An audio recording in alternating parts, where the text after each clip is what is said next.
Hello, horror hounds. I bet you never expected to hear my voice first on the main show, but the truth is, Rowan quit. After hearing just how bad Mike's audio was this episode, he stormed off mid-edit, said some questionable things on his way out, things that, quite frankly, I don't know if we'll ever be able to forgive. And honestly, I feel a little responsible. I think tensions were running high after I forced them to watch a folk horror double feature. Obviously, folk horror isn't everyone's thing, and I just think Mike's shit audio pushed him over the edge. I mean, it's not as bad as my audio on that one Barbarian episode, but it's still pretty bad. And Mike was also eating craft dinner straight from the pot for like the first 30 minutes or so Rowan had to try and edit around that as well. So I completely understand losing your cool over such a thing, but yeah, I don't really know where we go from here. Thankfully, we were able to get this episode out in time for your listening pleasure, but you know, it's a little bittersweet. So please enjoy the last episode of the It Slays podcast until we record our next episode later this week, because we're not going anywhere. It's true, Mike's audio is bad this episode, but thankfully Rowan has the patience of a saint, and he just asked me to record something quick to let you all know, to prepare your ear holes for what Mike's about to do to them. I'm sure after Rowan hears this, he'll probably never ask me to do this ever again. So with all of that said, please enjoy the Wicker Man double feature. We're going to expand our weekly video segment to take you into the back shelves of your local video store, back where it says horror videos, and where kids are devouring some awful films that we call the video nasties. Are you freebasing? Inquiring minds want to know. I have to break free from this culture of mechanical reproductions and the thick incrustations dying on the surface. Stop the prime time, bitch! Long live the new Fletch. The pain, I can assure you, will be exquisite. As for our deaths, come with me and be immortal. We have such sights to show you. Gotta return some videotapes.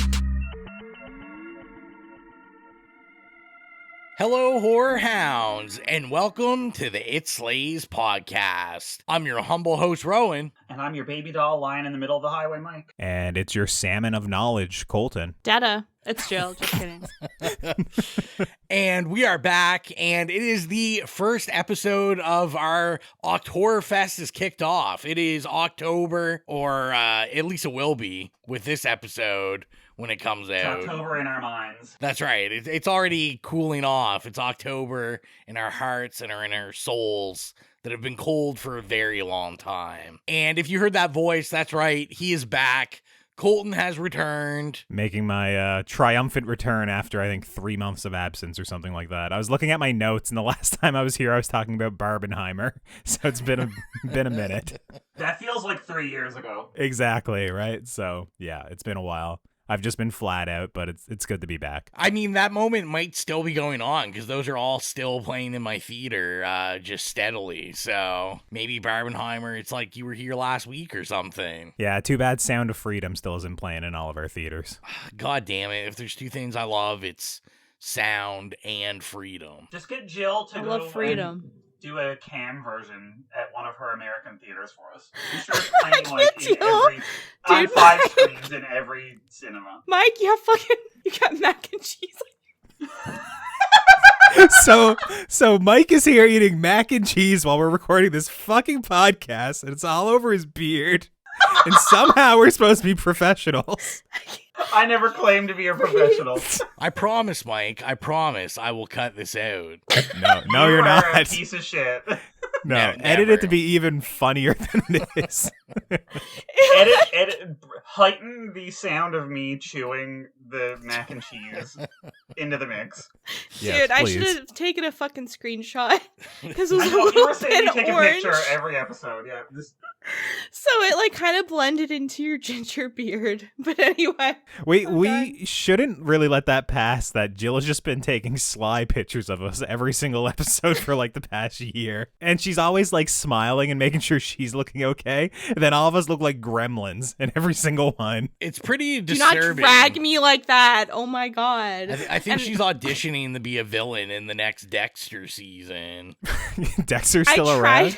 I try my best to make sure you guys look good in these candid pictures. And I wasn't posing. I was just like trying to look decent, okay? And it's fine. And I'm not creepy. I would like a very detailed definition of what the difference between posing and trying to look your best is.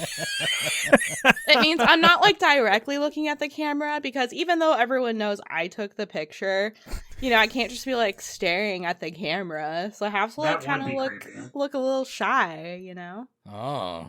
Play a little hard to get with the camera. Exactly. That's what you guys gotta do. I'm sorry. It's all right. Go ahead. So let's get into what we have been consuming, what have we been watching, what have we been reading, what have we been listening to.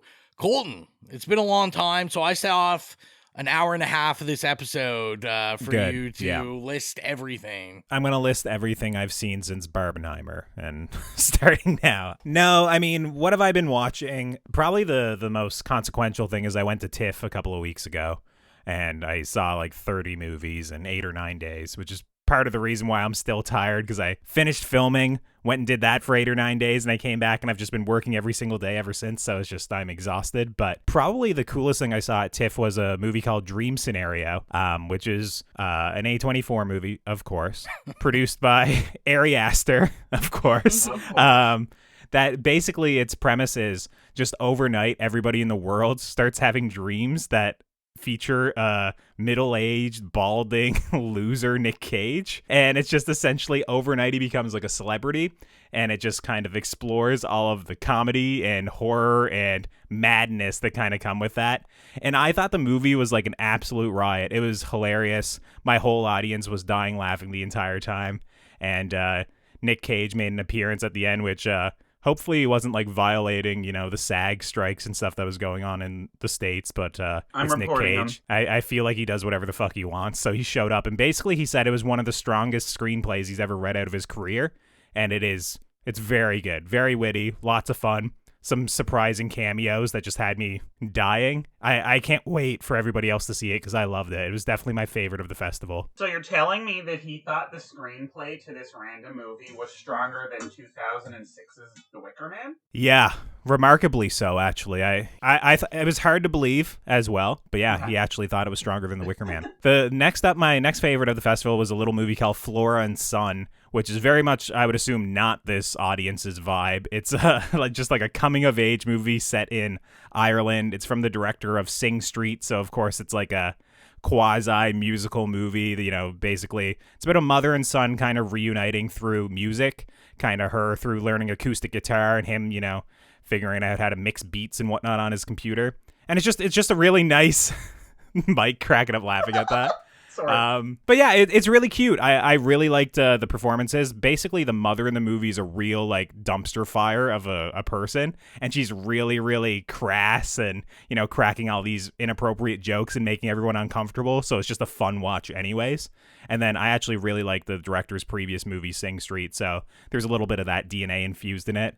I think it's coming out on Apple TV Plus probably in like a week. I think it's like the beginning of October it comes out. So I would recommend checking that one out. And then the last thing I saw that was interesting, or at least pretty good, was Richard Linklater's new movie. I stumbled there. Yeah, his new movie, Hitman. It stars Glenn Powell, and it was just acquired by Netflix for Glenn I think Close? like 20. No, Glenn Powell.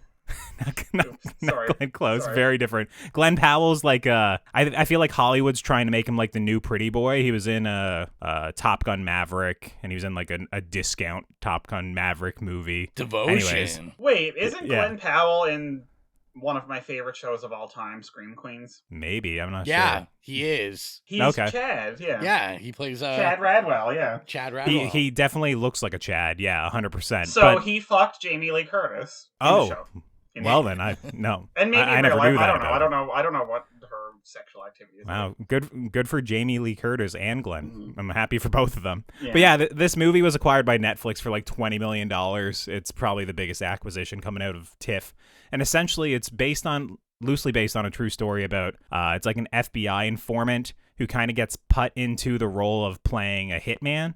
So it's almost like these sting operations to a certain degree, but he takes it a little bit too seriously, and he kind of puts on all these different personas and all these costumes and these accents, and it gets really, really zany. And then obviously, as you can guess, kind of being in that world comes with some risks and some crime and whatnot associated with it. So it was a lot of fun. It goes to some really crazy places. What I'd say is the movie's actually weirdly sexy as well. Like it's kind of, Richard Linklater mentioned that there's this ongoing discussions about how sex scenes are useless in movies and about how people don't want them anymore. And he's very much like, yeah, fuck that, I'm gonna put a bunch of sex scenes in my movie. So yeah, if that's what you're looking for. Conservative children on Twitter. Yeah, to be fair, it probably isn't a larger discussion. It just winds up being film Twitter is dominating Twitter, and I don't understand why all these people don't want sex in their movies at all. I mean, yeah, by and large, I thought Hitman was great as well. So those are the three main things I've been watching. Obviously, I've watched like probably 30 or 40 other things, but I mean, I'm not going to sit here all day. So, Jill, what have you been watching or consuming? If you want to talk about some smut or something. Okay, a whole lot of nothing. Oh. Well, I've been rereading my cunt. Jesus. Woo! Reading my cunt. A new series on the It Slays Podcast Network by Jillian. Please cut that. Do not cut that. If I didn't get cut, oh no, you should say please cunt that. Stop this right now. It's already off the rails. I'm rereading my comfort novels. I think I've talked about this like every fucking episode because I'm always reading these books because they're my favorite. A Court of Thorns and Roses. I'm rereading the whole series. I just finished the third book. So yeah, that's, I'm about a to read the person. first one for the first time because we're doing it in my book club. It's really good. I'm looking forward to it. They already started it, and they're all like, I don't want to like this, but I do. So it gets really good. It's a great series. I'm also reading another one of her series. I'm about to start, I think, Fourth Wing. Because I've finally been able to get like my hands on a copy. It was but impossible. It doesn't have the thing on the side of the paper. Doesn't have the dragon sprayed edges, which was, see, I could go on a rant about like how capitalism is ruining everything and we can't have nice things anymore because everything sells out. But anyways, can I just say that I had 4 of those in my hands. And I'm like, whatever the fuck this is. So are you going to read it? Out there. Probably not. It sounds kind of cool, but I don't know. Like, people who read it are like really obsessed. It's like, they're like, this is the new Harry Potter. Anyway. So yeah, I've been reading that. What else? I watched The Witches of Eastwick the other day just because it's like one of my comfort fall movies. Love it. It's just funny. It's a great movie. And yeah, just been watching a whole lot of trash on TLC because they're just pumping it out right now. So all those 90 Day Fiancé spin-offs, the weird Plath people, and what's the other one? My Big Fat Fabulous Life. So watching all that shit. Plath people like Sylvia Plath? Is it like? Oh no, I wish. It's called Welcome to Plathville, and it's like this weird Christian family, like a sect of Christianity where they don't really believe in they're kind of like Amish. Really. Oh, okay. They don't let their kids do anything, and now like their kids are growing up and they're like, fuck this. Anyways, I don't know why I watch these things, Rebels. but I do. Yep. So, real exciting, and I've just been so busy going to concerts, so I don't have time to do anything else. What about you, Rowan? Well, I'll start by saying that went and saw It Lives Inside, and when this episode comes out, that episode will already be out. Me and Colton went and saw that for Now Slain. And Jill forgot to mention that we watched Lone Wolf on Tubi, one of the great furry horror movies of its time. That'll be out on Screams, and as well as a movie called 645 that'll be out at some point. What else have I been watching? I've been watching a whole bunch of Paranormal Activity. I'm not going to get too much into that. I'm doing a little secret project for another podcast, so just been pounding those out. Humble flex. What else have I been watching? I watched The Net for the first time. Sandra Bullock from 1995, and it was bad but fantastic. This like sexy mid-90s internet thriller where they obviously don't understand how the internet works at all, even for that time. You get to watch Sandra Bullock order pizza from pizza.com and have it delivered to her house. Oh, it was ahead of its time. Yeah, it was a fun, like, you know, one of these fun, cheap thrillers that, like, ended up kind of being a big thing. It was like a box office hit, had a spin-off that I don't think was very good. What else did I watch? So pizza.com, surprisingly enough, nobody bought it. It they exists. Should. It just says everyone loves pizza, and it's like, order pizza, but it's not actually like, you figured that like redirect the Domino's or something, right? Yeah, you would think. Anyways, maybe we need to buy pizza.com. That's what the I don't moral know if we story have the budget for that. We're gonna need a few more patrons before we get to that. I rewatched the Taking of Pelham 1, 2, 3, the remake with Denzel and John Travolta, and it's just as good as it was the first time. I think it's like a mid-tier Tony Scott movie, but it's pretty fun. You know, Denzel's in it. It's always a good time. I saw Nerve for the first time, which people at work were talking about, and they were like, I don't know why, but they were talking about this movie. I think it like came up on like Netflix or something recently, and they were like, oh, I remember seeing that when it came out, and it was like kind of fun, and I remember seeing the trailer. I like Dave Franco, so I was like, all right, sweet, and I watched it, and I don't know, I thought it was interesting. Something that was so neon should probably hold my interest more than this. I just really didn't like the ending. It was like probably the most preachiest ending of all time in a movie. Just like, you kids and your phones and the internet and social media, like, you're just ruining your lives. What else have I watched? I finally saw 65 with Adam Driver. I missed Yes! Dinosaurs. I knew Colton would be pumped for this. I didn't think it was great. I thought it was just kind of like middle of the road. Like, yeah, Adam Driver is always charming. It's just kind of a shame that there wasn't more dinosaurs in this, and the dinosaurs like weren't like.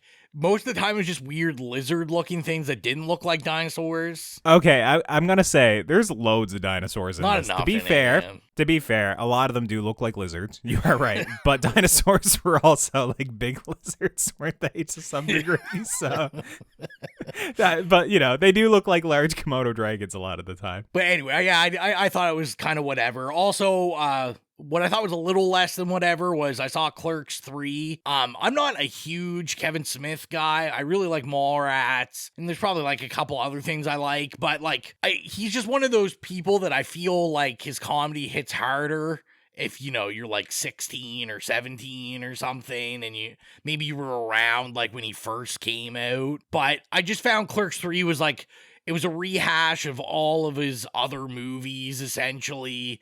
Like using the exact same jokes from Clerks 1 and 2 and being like, hey, remember this funny joke from this movie? Like, let's just tell it again. I gotta ask, does the plot feature two characters having heart attacks? Yes, it does. Yeah, I heard that the movie's just weirdly kind of depressing, and two characters just die of heart attacks from like unhealthy lifestyles in the movie, which obviously is like paralleling like Kevin Smith's like personal life to a degree, which is just... It's kind of strange to make that the Clerks 3. Yeah, well, it definitely is trying to be, like, very sentimental, like, especially towards the end where they, like, kind of do confirm, like, they're not going to revisit Clerks again. And it just, like, I don't know. I didn't feel the sentimentality of it. I was just like, Mike is very upset. So, yeah, I'm devastated. I'm never going to get over it. But on a more positive note, I gladly proclaimed in our group text, but I've told everyone I finally saw House of Gucci. I'm a little late to the party, but yeah, I'm going to watch it so many more times. It's pretty good, huh? It's so campy. Adam Driver's hilarious. Jared Leto is just, it's peak Jared Leto. I don't know if it's Morbius good, but Jared Leto is super funny in it. Do you consider Morbius to be peak Jared Leto? Jared Leto's peak? I think Get it's outta here. I think Morbius is like kind of where he hits his like Oscar conversation. No, he was like acting. already canceled then. So Jared Leto's peak was before he ever. 30 acted. Seconds Well, to you know what? Mars. Actually, he was in that like Untold Legends movie or something, but it's 30 Seconds to Mars, 100%. Like in 2008. And Requiem for a Dream. Yeah, Requiem for a to be Dream. fair, that Okay, movie's well, sick. I'm gonna throw it back even further and say his peak was My So-Called Life in like 1992. So. Oh shit, that is a throwback. Wow. Jordan Catalano, and that's it. I loved that when I was a fetus. But yeah, if you want to watch a bunch of well-known actors all talk like they're auditioning for Mario, House of Gucci is for you. And it is just amazing. And they're probably all better than the person who got the part of Mario. But like also Lady Gaga is amazing. Sorry. I gotta ask, Rowan, based off of his performance in House of Gucci, are you excited to see Adam Driver play Enzo Ferrari? Oh, so much. So much. Can't wait. No, well, kind of funny, like, Adam Driver was, like, the only one in House of Gucci I felt that, like, took the assignment seriously, like, somewhat. Even if his, like, accent was atrocious, like, he was actually trying, where, like, everyone else was like, fuck this, man, we're just getting paid a shitload of money to just be ridiculous. Fair. I'm just gonna blow by. I saw White House Down for the first time. I thought that was pretty funny. I watched The Lost City. These were just kind of like Netflix watches. I thought The Lost City was fine. It was just like an action rom-com. I saw 21 Bridges, which was fine. It was just kind of middle of the road, like cop thriller. What I did want to kind of bring attention to is I watched the HBO 3-part documentary called Telemarketers, and this was fantastic. Kind of, it's about a company in New Jersey. They were called, I can't even remember, like CDC or something, like, I don't know. It was like some acronym, but it was basically like this shady call center that called to get donations for police officers and firefighters, but they basically only gave anybody like 10% of the donations. They would also call people and pretend they were police officers and be like, yeah, we want you to donate. And basically this existed before there was like any laws about telemarketing. And then it's just this whole story about how, like, they put laws in the place and it doesn't matter because, like, politicians and police officers and stuff are, like, covering for these telemarketing companies. And it's one of those documentaries where that's, like, the big theme, but then it actually turns out to be about a relationship between two guys that work there. And it's just super interesting. I don't want to say any more because I want everyone to try to, go see it for themselves. But it's about 3 hours in total. It's an hour long each episode. And yeah, it was just really, really good. And then the last thing I watched Destination NBA, a G League Odyssey. This is my bro time, I guess. That on Prime. It's created by The Ringer, and I've talked about it a bunch of times. I'm a big Ringer guy. So check it out. And if you like basketball like me, we can bro out someday. Mike, what have you been consuming? And wouldn't you know, the one time you decide to say fuck Mike and skip over me is the one time I've actually watched something. Oh my god. Other than trash TV, which I did also watch, obviously, because that's my life. So I'll get this out of the way. So I've become like, okay, so I was having a really like anxiety filled a few weeks, and I would just always have like shit on in the background when I was doing anything else, and I decided to go on like my 2000s reality TV in the background kick because it's like the height. So of course I was rewatching for like the 5th time Flavor of Love because for whatever reason, I think because Tiffany Pollard is in it. I love it. I like that this is what you make a big, I've been watching stuff. No. I'm just watching getting this 2000s reality TV, Flavor of Love. I'm just getting this out of the way. I watched better shit than everybody else this week. I'm just saying. All right, let's go. And I started watching Beauty and the Geek, which I had never seen before. And also probably not better than a lot of what we watched, but. But I have watched a few movies. Okay. Last night I actually was having a movie night with my friend, and she just casually mentioned when we were trying to figure out what we were going to watch that she had never seen, hold on, Beetlejuice. Oh, nice. She'd never seen Beetlejuice, so we watched Beetlejuice, and she was fucking gagged the whole time. Like, I have never seen Beetlejuice either. Oh You're my joking. God! I'm not joking. You're fucking joking. Get I'm not out. joking. Kick him off right now. You're done. It'll have to be a pick at some point. That's ridiculous. Oh, we haven't done that yet? No, I figured you guys would no. have done that already. Oh, well, I spoiled the surprise, but... Okay, yes, so I got to show my friend Beetlejuice, which was fun, because just it was three of us watching it together, and we were just getting drunk and hanging out, so that was really fun. That's kind of like how you want to watch Beetlejuice. I also watched hilariously, this was not planned, it just happened to happen that way. On Jennifer Tilly's birthday, I watched a 4K of Bride of Chucky, which was... I hadn't seen it Very in nice. years. Hadn't seen it in years and years and years and years and years. And it looked wonderful in 4K. And it was really nice to just like drink some wine and celebrate Jennifer Tilly's birthday. And of course, Bride of Chucky is just a game changer for like 2000s horror. It was a game changer for that series too. It like completely like derailed it and actually put it where it was supposed to be. So it was really actually off the rails, and to me, it put it back on the rails. That was with Alexis Arquette, right? Yeah, Rip. I loved Rip. Yeah. Yeah, I love them. Because then we started talking about like when Alexis Arquette was on Surreal Life, and you know, like when Alexis Arquette came out as trans, and like the whole Arquette family and everything, and it was just like this. Yeah, it was a wonderful experience. And it's unfortunate, but yeah. So I also watched. So I became obsessed. So we were watching this with friends of the podcast, Willow and Trevor, and they also got me into this director that I'm now absolutely obsessed with. Because they have, I think it's Severin Films, put out a like really insane box set of like a shit ton of his movies. But it's Andy Milligan, and if you guys have never watched his movies, they're like literally, if the budget of them was $1,000, I'd be surprised. Like, it's just literally zero budget art, horror, and erotic films, sometimes all at once. But like, I'm obsessed with them, and they're these weird like trashy melodramas. And anyway, we've been kind of like going through his filmography a bit at a time, and we watched this one called The Rats Are Coming, The Werewolves Are Here, which is a like werewolf movie, and it's phenomenal. And that's it. So that's essentially what I've been wasting my time. Oh, I also just started a book I wanted to shout out. It's really good so far. It's like an indie horror author, and I think she's Canadian actually, called Caitlin Marceau, and it's called This Is Where We Talk Things Out.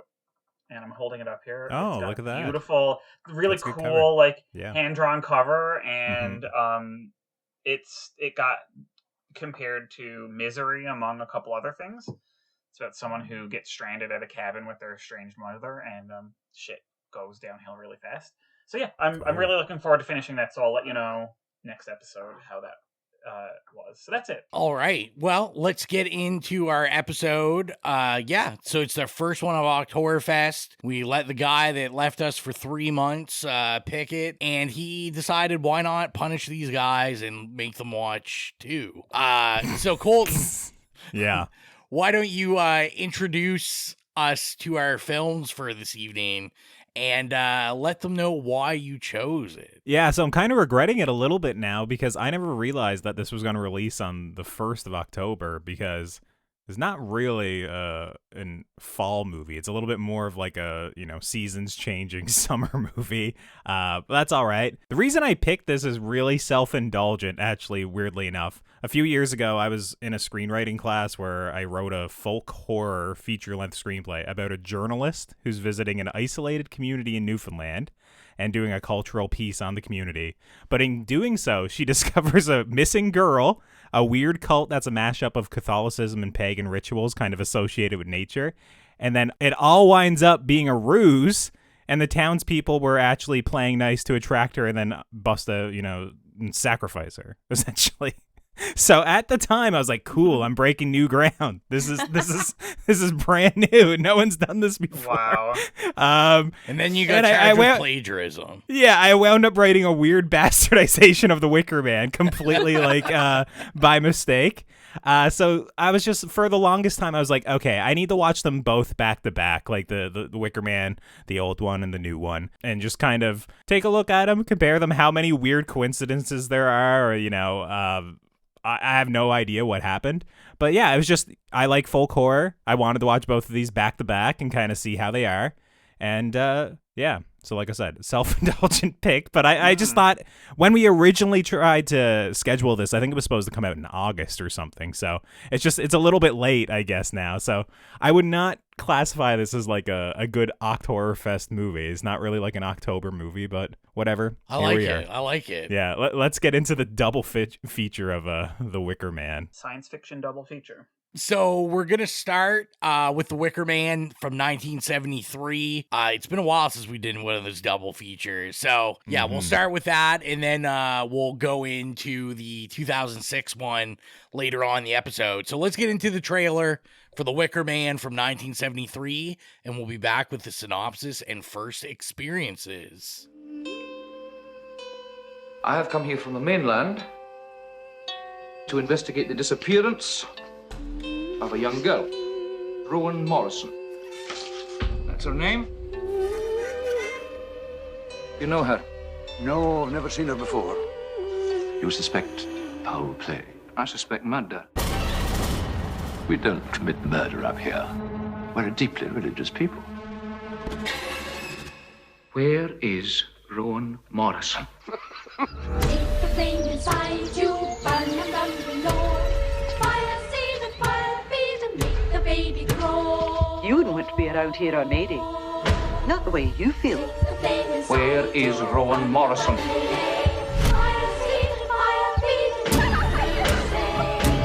It is time to keep your appointment with the Wicker Man. Hail the Queen of the May! Hail the Queen of the May! Oh, God! You'll simply never understand the true nature of sacrifice. Take the flame inside you, burn and burn belay. Fire seed and fire feed and make the baby say.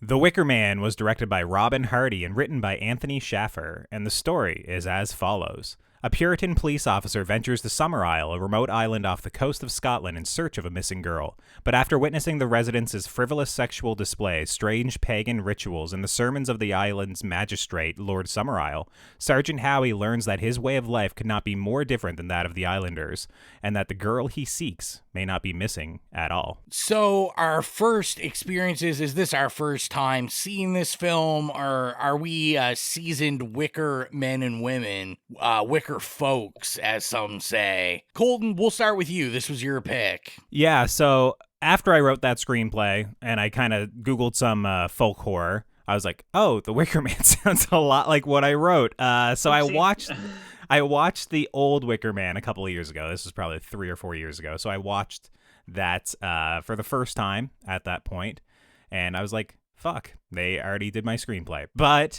you know, that was my first watch. This was my second watch. So, yeah, this is my second watch. What about you, Mike? This is like an oldie but a goodie for me. I remembered like just hearing about it and all, because okay, so I used to, when I was like, I don't know, maybe 12, my parents started giving me all the time the little, like, you definitely can't get them anymore, but back before the internet was like had every bit of information ever on it, they'd put out these like movie guides, and it was almost like little Bibles. They were like 1,000 pages with like really like Bible paper in them, and it was just little capsule reviews of like every movie practically ever made, and like a little star review and like who was in it and stuff like that. Mm-hmm. And so I had just reams of these, and I remember having one that was specifically geared for horror movies, and I would sit down as a kid and just read it like it was just a book and go through it. So I remember, like, you know, seeing The Wicker Man mentioned a lot, and so I remember they had it on DVD at Blockbuster at some point, and I was like, oh, I need to watch this. So I watched it when I was very young, and I was like, this is not what I thought it was going to be, and I found it kind of like very strange. But then when it was done, I was like, I'm very disturbed, and I want to watch this again. So it's one of those that like I put in my back pocket, and whenever anybody is like, I want a weird horror movie, I'm like, I got one for you. So it's one that I trot out every 5 5 or 6 years, probably. What about you, Ro? Yeah, so this is my first time ever seeing it. It's kind of been on my radar forever, like you. Like, I remember seeing it, like, in the video stores and stuff. And kind of like you with the, you know, your Bible-sized movie guides. Kind of like that, but Britain in the future with no paper. I call it watchmojo.com. Oh, God. Wicker Man is, like, always on lists for horror stuff that they make. So I have always seen it for years and years in that. So it's always, like, piqued my interest. I've just never actually sat down and watched it. So, yeah, this is my first viewing. So thanks, Colton. What about you, Jill? No problem. Yeah, likewise. This is my favorite time seeing either. I knew it existed, you know, from, like you mentioned, being in video stores, just not something I ever touched on. But since it is my first experience, I do kind of want to talk about it a little because it just really felt kind of homey with the island, you know, an island that's like steeped in folklore. And most of us are from, most of us on the podcast, or all of us, I guess, are from or lived in places that are very similar. You're kind of isolated. You're kind of cut off from the world. You've got your own culture. And I don't know, I really like that, and it really just kind of like had me in a trance, and I thought that was cool. But yeah. All right, well, let's get into it. Let's get into the fruits and palm trees of everything. Ooh. You know where we're gonna start off? Our favorite scene and or favorite kill. Jill, you had such pleasant words for it about how homey you felt. What was your favorite scene and or favorite kill? Ooh, that's rough. I mean, favorite kill, there's like one kill, so that's, you know, that one's taken. I thought that was a very powerful scene. I'm trying to think of other scenes. I liked all the like pagan ritual stuff they did. So like, you know, being naked and just like undulating in a circle. The maypole. The maypole, I was gonna say going around the maypole, yeah. Yeah. I don't know, there's just so many good shots. Like, I loved it. And I really love MIDSOMMAR, so it was really cool to see something older that was really similar. The blueprint. Yeah, really. Blueprint, yeah. Yeah, I was like, this is like a Scottish MIDSOMMAR. But yeah, I can't really think of anything else. But what about you, Mike? Okay, so I 100% have always had a favorite scene, and I'm so glad you didn't say it.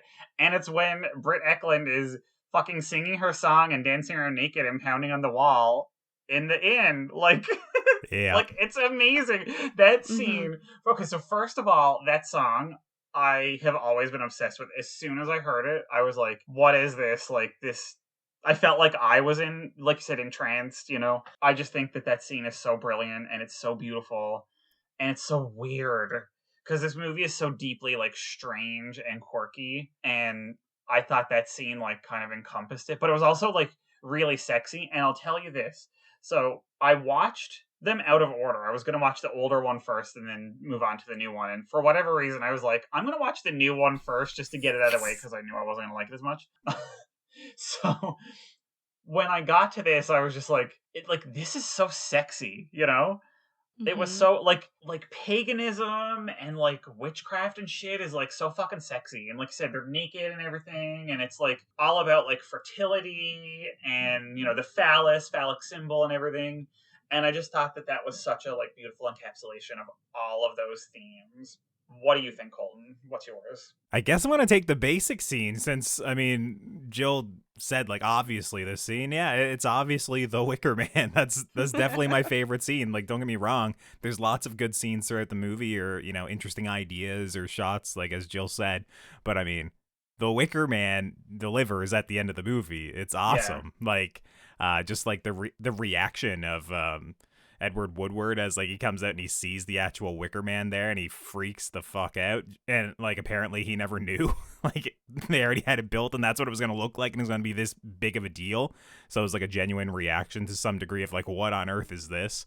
That's awesome. I love how, he's like reputing them and kind of like, saying like, oh, there's no goddess of the sun or no sun god, no goddess of the field, and like screaming at them, just like trying to like break through to them. They're all just like holding hands and singing and like hanging out and just like burning him alive. It's so brutal that I think it's just a really badass scene. Like, it's an all-timer scene, that specific scene. And also just like the set design with all the animals inside of it also being burned alive. Yeah. How like, it ends with the head falling off and the sun being behind it. Like, all this shit. It's just like, it's very well done. And even if the movie was incredibly mediocre or boring up to that point, like if that's how you felt that way, I don't think anyone could deny that the ending is still like amazing regardless. And like, even then if the you credits roll, like it's wild. it just literally cuts, right? It's just there it goes. And it's very powerful. I love that scene. And also just like, the reveal moments before about like Rowan being in on it all, right? And just leading him up to it. Like, obviously I'm sure most people by that point in the movie are assuming that's what it's gonna happen, but it's still a good little gut punch that kind of brings you right into that huge moment. So yeah, I'm going to be basic. I'm going to say The Wicker Man is my favorite scene. What about you, Rowan? So my favorite scene, I mean, obviously The Wicker Man is, the go-to for everyone, although that isn't the one I had written down. So my favorite scene is actually when Sergeant Howie is going back to his plane because he plans on leaving, and we have the townspeople, and they start popping up from behind with the masks, the walls with the masks. Yeah. Like the masks look fantastic. They're just so like somewhat off-putting that they're like, even though they're just animals, like they look just a little bit off and creepy. And yeah, it's just like this mischievous fun of them popping up, and even though it's kind of silly, it almost makes you like laugh in like a unsettled way, because you're just like, oh, like this is creepy. It really reminds me of, which I'm sure takes influence from this, like a lot of just like home invasion type stuff that use like people in masks, and they just like, you're next or something, of people popping out with weird masks on, and you're just like, oh, that's kind of bizarre. But yeah, I just love that. And I've said many times, I'm a huge mask guy, and I'm like, I'd love to get some of the actual masks from this. Mask. I'm just so mask. I'm gonna get you the fish one for Christmas. Oh, there you go. Yeah, I'd love that. I was gonna say, I really think to start talking about this film that maybe we have to go into a little therapy session with Colton, because I'm assuming you picked this movie because you just missed me so much that you were like, you know what? I think about Rowan whenever I watch these films. He wanted to hear your name over and over for 4 solid hours. To be fair, the first time it's mentioned, I have in all caps, Rowan Morrison is missing. So I noticed it right away. I won't say it was the front of my mind, but I think that makes the movie marginally better, at least. Yeah, getting a plus in my books for that one. Also, the line when someone just goes, Rowan is a hair. Rowan is a hair. I mean, yeah, I usually don't hear that. I just hear like Rowan has a lot of hair, but that's pretty much all I ever get. But yeah, I was gonna say, I can't remember, I think it was you, Jill, that brought up. I did want to say I enjoyed, and we'll talk about the 2006 one after, but like in comparison, like this one with like the paganism and any like witchcraft, anything like that, what I thought was really interesting about this is like it was never like mean spirited against it. It never felt like the writer, like the director, like their point of view is like this stuff is bad necessarily, that they're not Christian. Like it kind of like reveled in like, oh, this is like a different way of thinking. And it just was like very interesting that even though, even from the beginning of this, like you kind of know, like, all right, like these guys are gonna, kill somebody or whatever. Like I never felt negative towards them. I was just like, oh, like this is just like, it's their culture, man. Just leave them alone. It was so commonplace. Just like, I think he like walks out of the pub and there's just a bunch of people fucking in a field, like right in front of him. He like almost stumbles over somebody, right? And I was just like, oh geez, I don't remember the movie having it like this blatant just up front. But like, no, it's very forward. It's just like there's so much sex in this movie and so many like rituals. Mrs. is like sitting down naked, straddling a like headstone at yeah, one point. a headstone. Like, okay, yeah. Right in the beginning, and I was just like, okay. Yeah. And this was like after I have a note, I think, about all the pervy men singing the Willow in the bar and about how much she loves the attention and whatnot. She loves it, yeah. I know. Like, she's just totally like grinded into him, right? It's yeah, like, she's like reveling in it. But I was like, all right, this is a little interesting. Like, this is an interesting scene. And then he just walks outside and just like a dozen people banging out. I'm like, oh, okay. It's just that sort of movie, you know? Just a normal Saturday night, am I right, guys? I don't know. Yep. Yeah, I was gonna say too. I love the bar, the inn, the Green Man Inn sign is fantastic, yeah.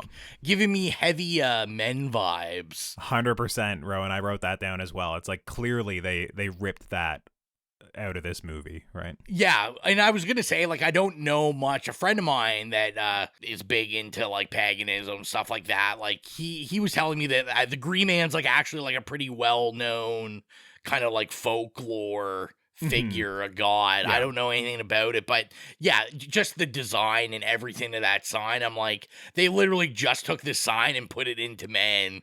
Yeah, like stone. that face is literally in Men, right? Like the Alex Garland movie. Did you guys watch, what version of the movie did you watch? Because there's a couple of different versions of this thing. Do explain. I did not know this. Yeah, I think there's 2 or 3 different versions of the movie. I know one of them, which is like the preferred version, is no longer available because Rod Stewart hunted down all of the film reels, the film negatives of the movie, and burned them. Because he was married to Britt Eklund. Yes, at the time. Yeah. And even though they used a bunch of body doubles for her dancing scene, like from the waist down when they did like the exterior shots or the long shots, he wasn't cool with it. So he was just like hunting down everything and burning it. But yeah, there's certain scenes that I don't think are in the theatrical cut because I think it's like 10 minutes longer. The expanded cut. So I don't know. I'm gonna have to take a quick Google here and see what the differences are. But maybe someone else talk about something and we'll circle around to this. I wanted to stay in the bar for a second and talk about our character Alder McGregor, who is the barkeep, and just how fabulous all his scarves were. And he was just he was 100%. As they say in John Waters' masterpiece, Pecker, you got a little bit of sugar in you. I can tell. He's a little sweet. He was fantastic. The casting, like, for the townspeople was just, like, so on point. It was insane. That everyone was really amazing. I noticed the gravekeeper there. I'm just looking at his name. Aubrey Morris. He played, like, the gardener and the gravekeeper. Iconically known as the Doctor from A Clockwork Orange. So I was just like, oh, that's some pretty sweet casting. But like, he was super creepy. He's creepy in A Clockwork Orange too. But like, yeah, I thought it was just like an appropriate amount. Like they like kind of casted these like older white guys that were really sweaty. And like, they were just kind of like, I could imagine them living in this like cut off island and just having like these kind of like black, dry sense of humors and just like everything about them I thought was like point on. I'm actually trying to look up the DVD that they had at Blockbuster that I first saw to figure out what version it was that I watched. I think it was an hour and 28 minutes, so it's probably the Anchor Bay, so it was probably the standard theatrical version, cut. Yeah, I think that's the same cut that's on Shudder, which is what I rewatched for this. Yeah, of course I'm having problems trying to find what the difference is now. It seems like there is extra content. So there's the theatrical, director's, and then final cut. It's almost like a Blade Runner scenario. And basically the final cut, a lot of them are reframed and recut. Like literally they just change the pace of the scene, but there's no new footage. Where the director's cut, there's new footage, but I'm trying to figure out what the footage is right now. So okay, do you know if the one where during that like part where everyone's outside having sex, for me it slowed down so much that it was basically a PowerPoint slideshow. Which Which edition is that? See, that's kind And of what Jill I was was thinking like, too. thank God I don't even need to pause it now. I can just like start going. Got my to lotion? town. Yeah, exactly.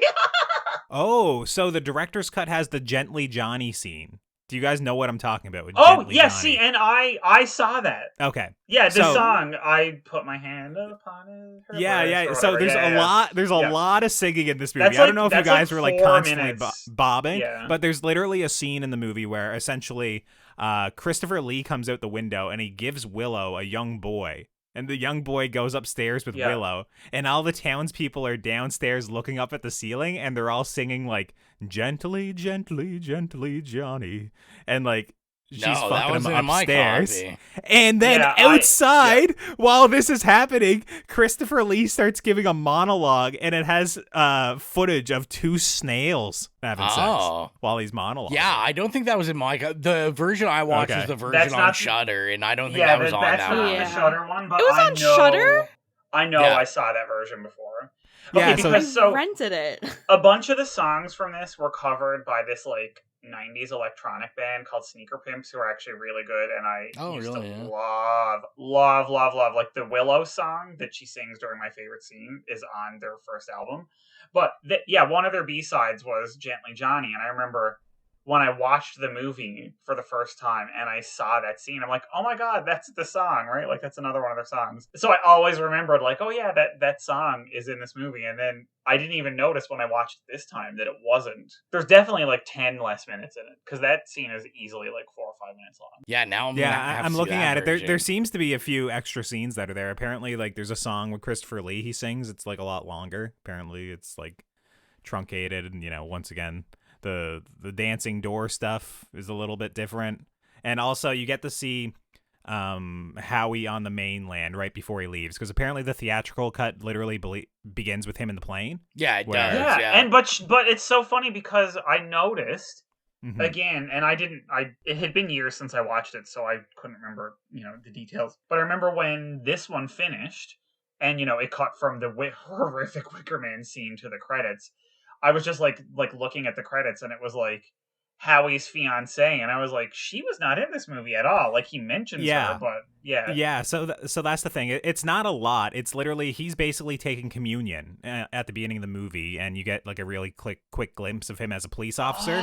But the communion stuff is there. That. It's there to contrast like the rebirth, the reincarnation of the other people. So it's just kind of hammering home that he's very much from a completely different world, and it's literally you like don't probably get a that minute until the scene where he goes up to his room and he's praying, and that's the first time you really get that like, oh yeah, he's like devout.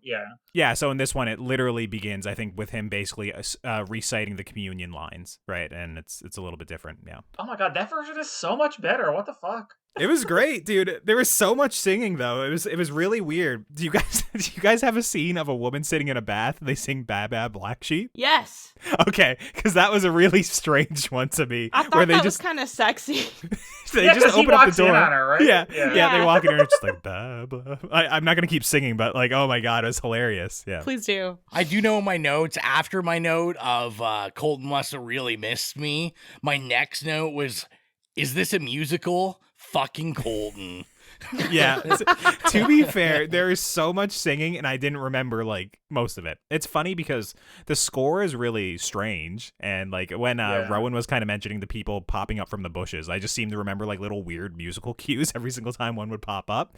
That is just it's really quirky and offbeat, but there's also just so much singing.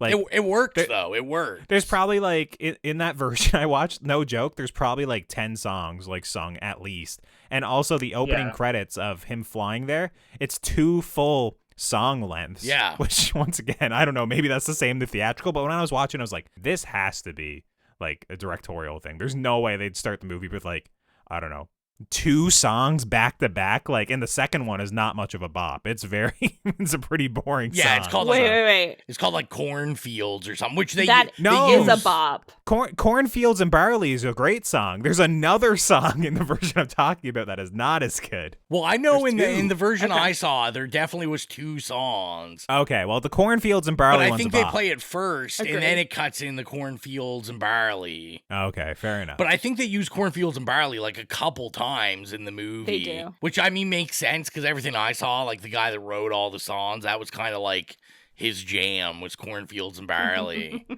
Fair. So he's like, make sure to push the Cornfields and Barley in this for me, eh? Yeah. What do you guys think of? What do you guys think of like the maypole scene leading right into the classroom scene? Like, I thought that was like a pretty good little section of the movie there. Like, I love that. That was my contender for my next favorite scene after the. Yeah, it was so cool because obviously Midsommar just completely like lifted that. Like, obviously they made the horror about actually participating in the maypole more, frontward. But I thought it was really interesting where he just walks into the classroom and they're all talking about the phallic imagery of the maypole. The penis, yeah. Yeah, like literally just like blatantly. And he's just like, oh my God, what are these heathens speaking about? It was just so good.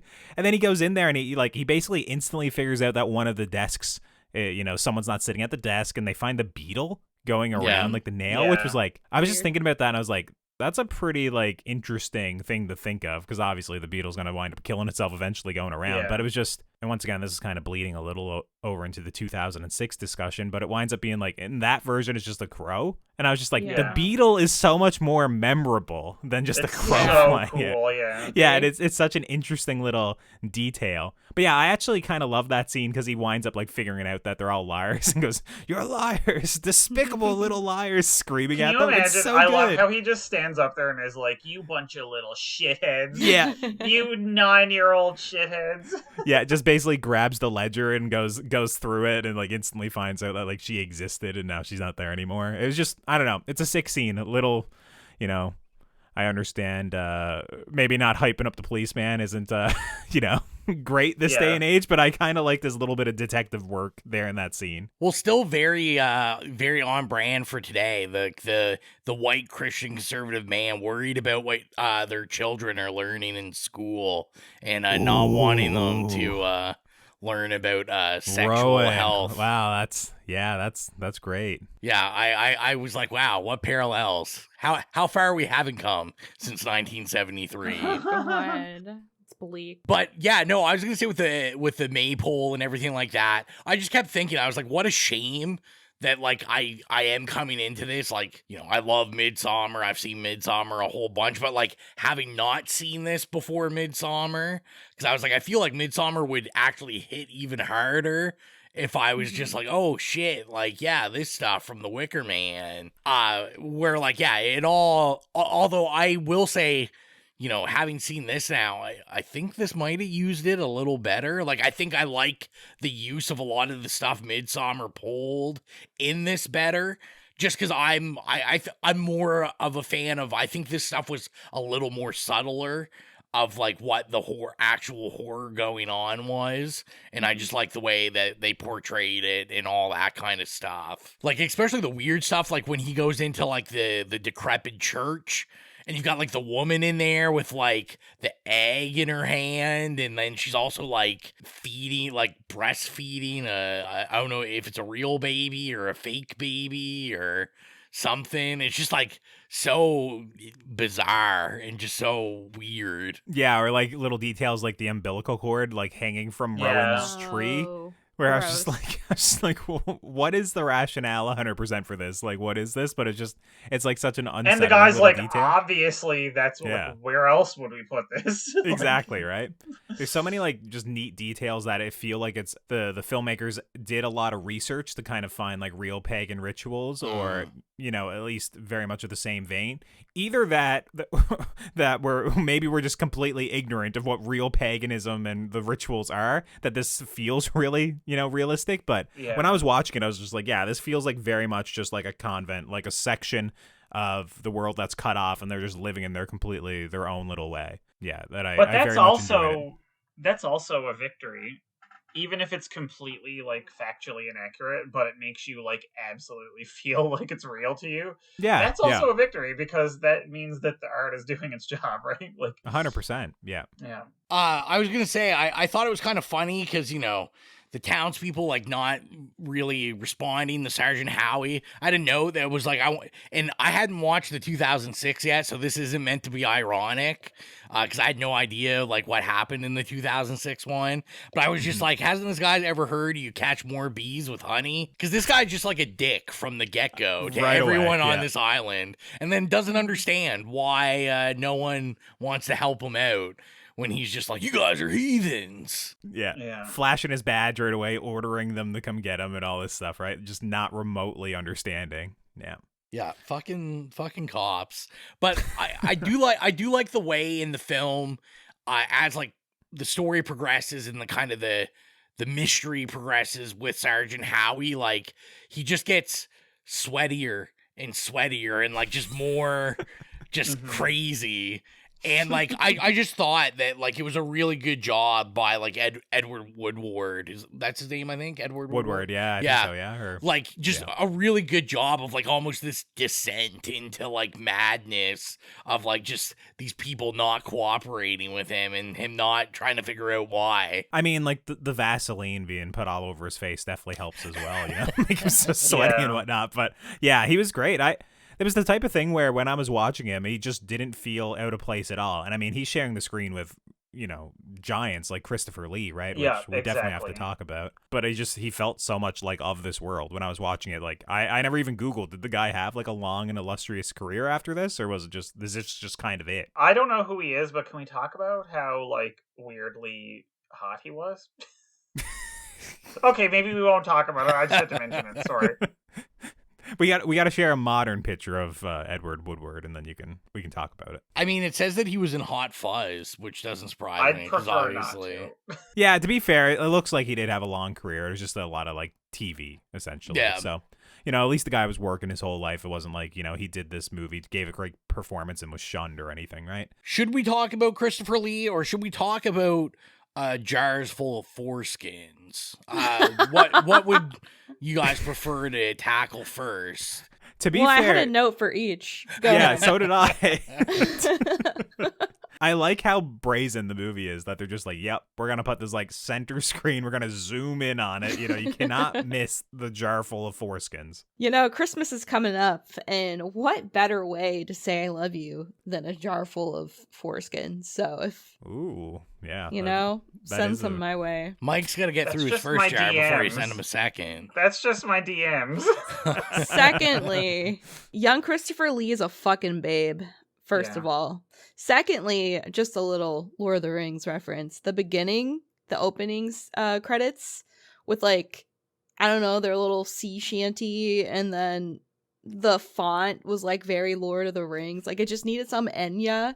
That's Lord of the Rings. Oh my god, yes. It was so good. I loved it. Can we please do like, you know how they do like the cuts of like Wizard of Oz with, you know, the Pink Floyd playing over it, or like Metropolis with the Giorgio Moroder score over it, and shit like that. I want a cut of Wicker Man with Enya playing over the whole thing. Please, somebody who has software and brains do that. What about a cut of Lord of the Rings just with the Willow song played over it? That's acceptable too, because I could listen to that song for 4 hours.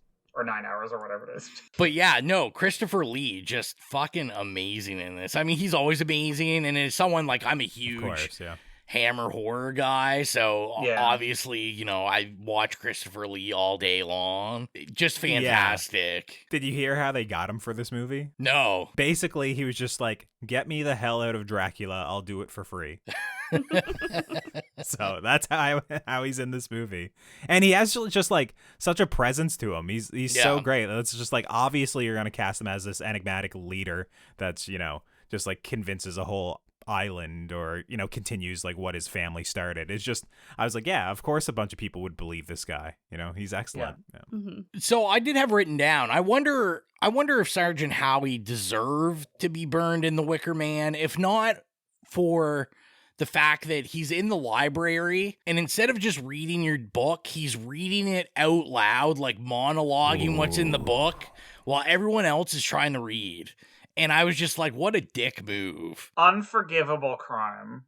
I'm just saying right there. I'm just saying, if you... I literally, when I was watching it, I was screaming at the screen, "That's what you get for reading out loud in the library, bitch!" Jeez, you guys took it a lot harder than I did. Yeah, Oh yeah, I never even noticed that detail. Yeah, I was just like unforgivable. But yeah, I was gonna say, to me, like, even, I mean, I think we've shown well enough that, I enjoy pretty much all the movie, but I was saying, if you weren't really into all of this movie, I had marked down, like, pretty much at the last half hour, I was like, this movie just, like, fucking slaps. Like, that last half hour is just, like, paced so well. It's so good. It's so exciting. There's, like, nothing boring on the screen whatsoever. No, and they really drag out the, like, scene after he discovers, and that whole, like, scene of him, going from, oh my god, like, the revelation to actually being burned alive. Yeah. And it's like the death that was really long. That scene is really, but it doesn't feel long. It's like so fucking perfect. You're right. I had like 2 notes about it. I'm like, this is paced so insanely well. Like, I had no notes because I wrote. I would just like stop taking notes because I was like so transfixed on the film that I just forgot to write anything down. And then it was the end of the movie, and I was like, oh shit, I didn't write anything for a half hour. And I was like... Yeah, I love the parade succession stuff as well, like where they kind of explain all the roles that everyone's playing, and then he winds up being the fool. You got the guy, the big bearded guy running down in the hobby horse, outfit, just like this huge thing barreling around. Like, all that is just so fun. And then there's also... He's yelling at him about dancing. Yeah. Like, use your bladder. Yeah. But anyway, sorry. All that stuff is great. And there's also all these like little setups and payoffs, kind of in this last third act as well. Like, there's a part where he discovers like an old man, and he's laying out with the coins on his eyes and his hands cut off. And it's just kind of like, oh, that's a weird little detail, whatever. But then it comes back later, like in the third act, like on the tree and stuff with the hand. And it's just like, there's all these like little details that I was just like, this is just, once again, it's very well thought out and planned. Like, once again, that's how movies are supposed to be, clearly. But it's just, when I was watching it, I was just like, I love all this shit. Like, it's so well realized for folk horror. And a lot of folk horror that I've watched, it's like weird cult stuff, right? And then the cult doesn't really feel well fleshed out enough to be like legitimate, or like you wind up questioning like, how would people even believe this shit? Or like, it's so like, surface level that it just doesn't matter. There's a part where Christopher Lee is explaining like volcanic soil in the Gulf Stream and talking about, all this different ways to make the vegetables and trees grow and stuff. And I remember right away at the beginning of the movie, I was like, why is there palm trees on this island? Like, it's one of the first shots you see like half a dozen palm trees. I'm like, what a flub by like the set designers. Like, it looks so stupid. And then it's like, oh, it's explained. Just wait, Colton, like an hour later, and he'll explain this.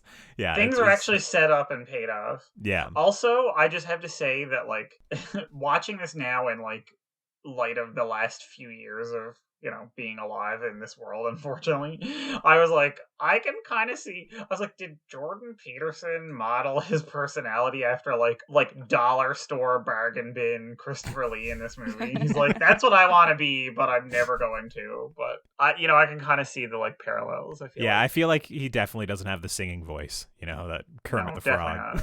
Oh my god. So did you guys have any last notes you wanted to get in there before we landed the plane on this one? We still got a whole nother one to talk about. Yeah, maybe let's just land the plane and get on to the next one. So if you are new to the podcast, our rating system is nay, okay, yay, or slay. So this one is for the Wicker Man from 1973. Mike, what is your rating? My rating is slay. Shocker! Spoiler alert, I'm slaying it.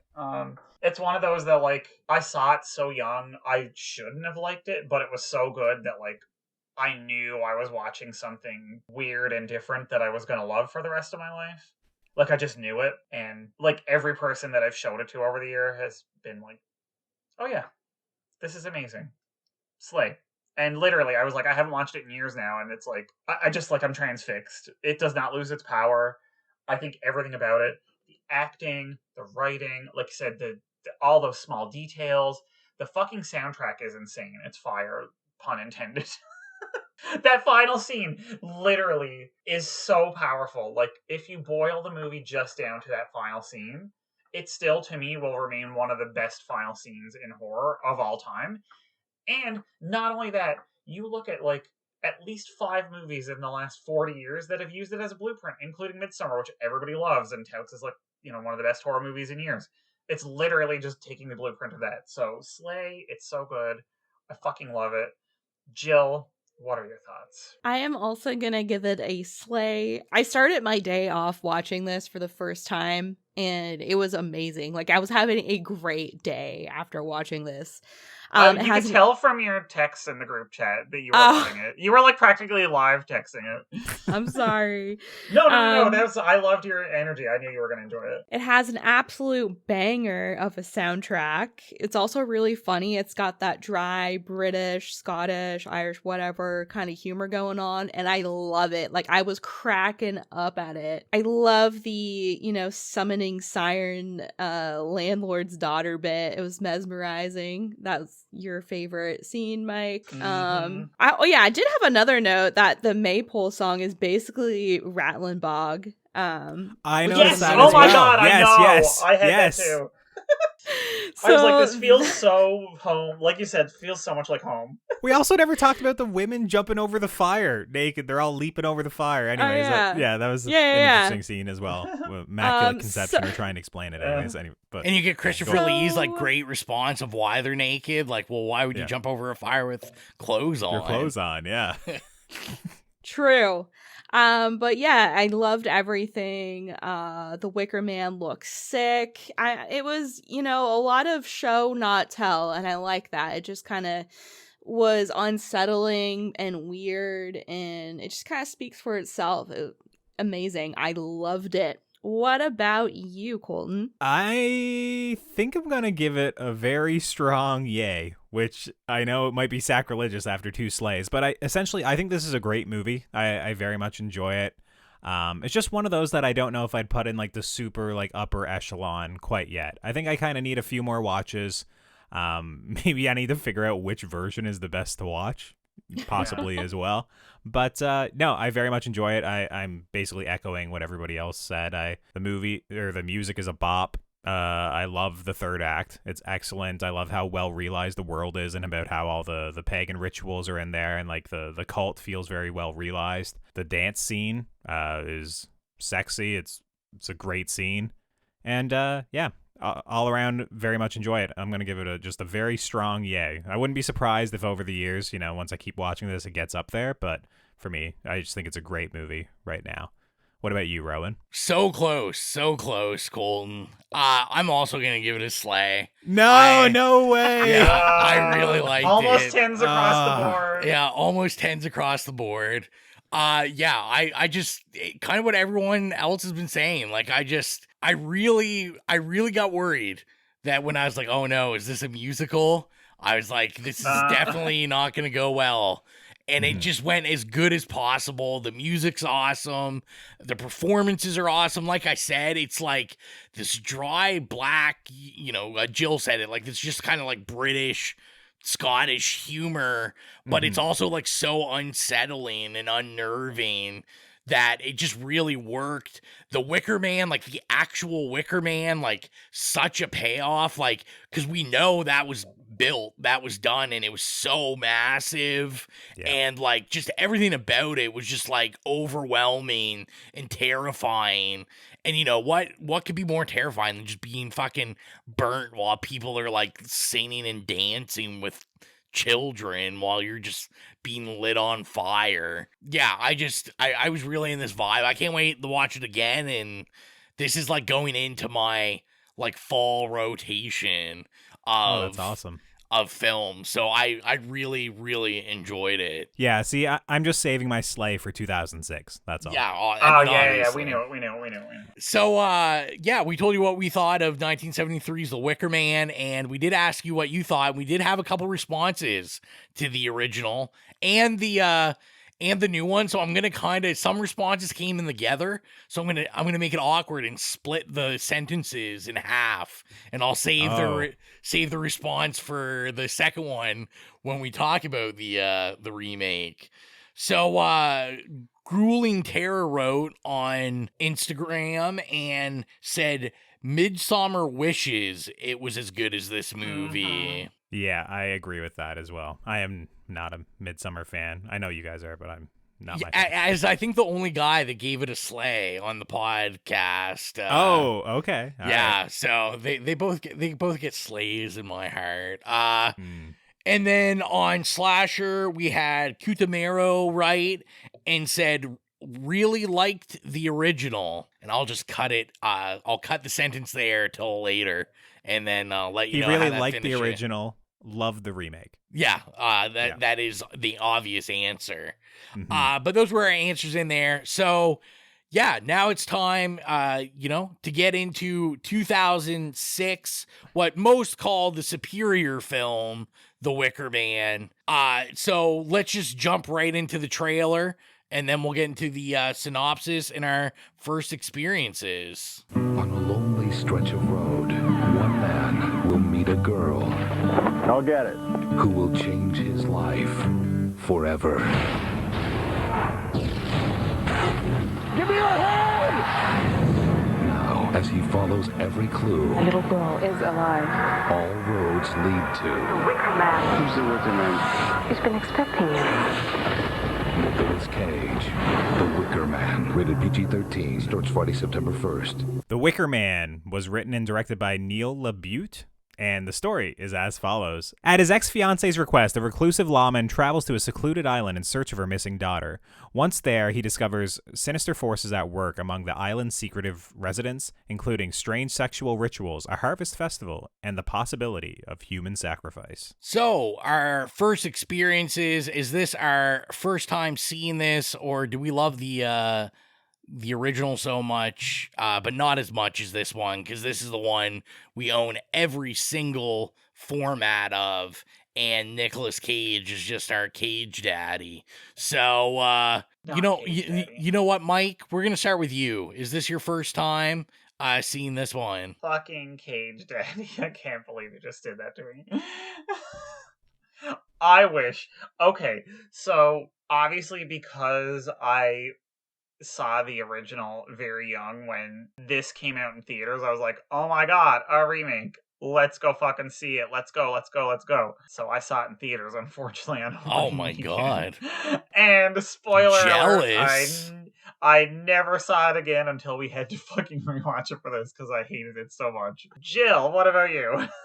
Man, I'm so glad you guys are joking, because when you first started making jokes about this being the superior one, I was starting to feel like gaslit. I was like, what's going Girl on? boss gaslight gatekeep. For real. Yeah, this is my first time seeing this. Like, I remember it being around, like I said previously, never seen it. Terrible. I hated it. Who's next? Spoilers. The podcast is done. How about you, Rowan? Yeah, so this is my first time seeing this. Obviously, I was aware of it. I feel like this movie's like super memed. I knew of the memes, but I had never seen it before. Yeah, I'll let you know what I thought as we get in. Spoiler alert, it's my favorite movie ever. Colton, what about you? So this is the part where I'm not 100% sure, because once again, like, somewhere deep in the recesses of my mind, I accidentally wrote a version of The Wicker Man. So I feel like there is a possibility I watched this right when it first came out, like rented it from the DVD store and video store and was just literally like, this is amazing, possibly. So if I've seen it, it was literally right when it came out. I didn't remember anything as I was watching it. It all seemed completely foreign to me other than the scenes that have been memed. And yeah, so I think the first time I've watched it is now. And if not, then it was literally in 2006 from a rental. So I didn't consciously remember any of it. That's for sure. Well, with that, let's get into the honey and mead minus the Christopher Lee of it all. You know where we're going to start? our favorite scene and or favorite kill. Colton, we'll start with you. So I'm going to pick a scene that's not in the theatrical version. I like the bees scene, the not the bees scene. Did you guys see the not the bees scene? Oh, of course. Okay. Oh, Where they actually take the hammers and they break his femurs and then they like put him on his back and they go they put the helmet over him and they go like, you know, they put all these bees in and he goes, not the bees, not the bees. That's the best scene. That's great. What a cracking up. What a scene. I mean, he was going for that Oscar and I'd say he almost got it that year. What about you, Jill? You're a fucking liar. Because I love Nic Cage, right? And this this hurt me. This hurt me so badly. Yeah. I will say that is also my favorite scene, and when they burn him alive, because then it's just over. Yeah. Me too. Spoiler alert. Don't throw it to me. My favorite scene was like they finally put him in the Wicker Man and caught on fire and the credits rolled. Thank God this is over is what you were thinking. Yeah. Sorry. It wasn't because it was so intense and scary like in the original. It was because finally the ordeal is done. The evil is vanquished. Bro, what about you? You have any thoughts on this matter? Particularly right now? So my favorite scene, you can actually watch a compilation of it on YouTube, which is aptly titled Nicolas Cage punching 3 women in the face in The Wicker Man. And it is basically just the randomness of all 3 scenes where Nicolas Cage just decks women in the face and just knocks them out. For no like real reason, like he could escape without doing it, and it's so hammy and it's so ridiculous. I don't know how that hasn't become a meme over the bees, because it's like I feel like you could have like real silly like just for laughs music behind it, and it's just a whole bit on itself. So I'm voting that for my favorite scene. I'm upset that none of us picked the excellent car crash that starts the movie.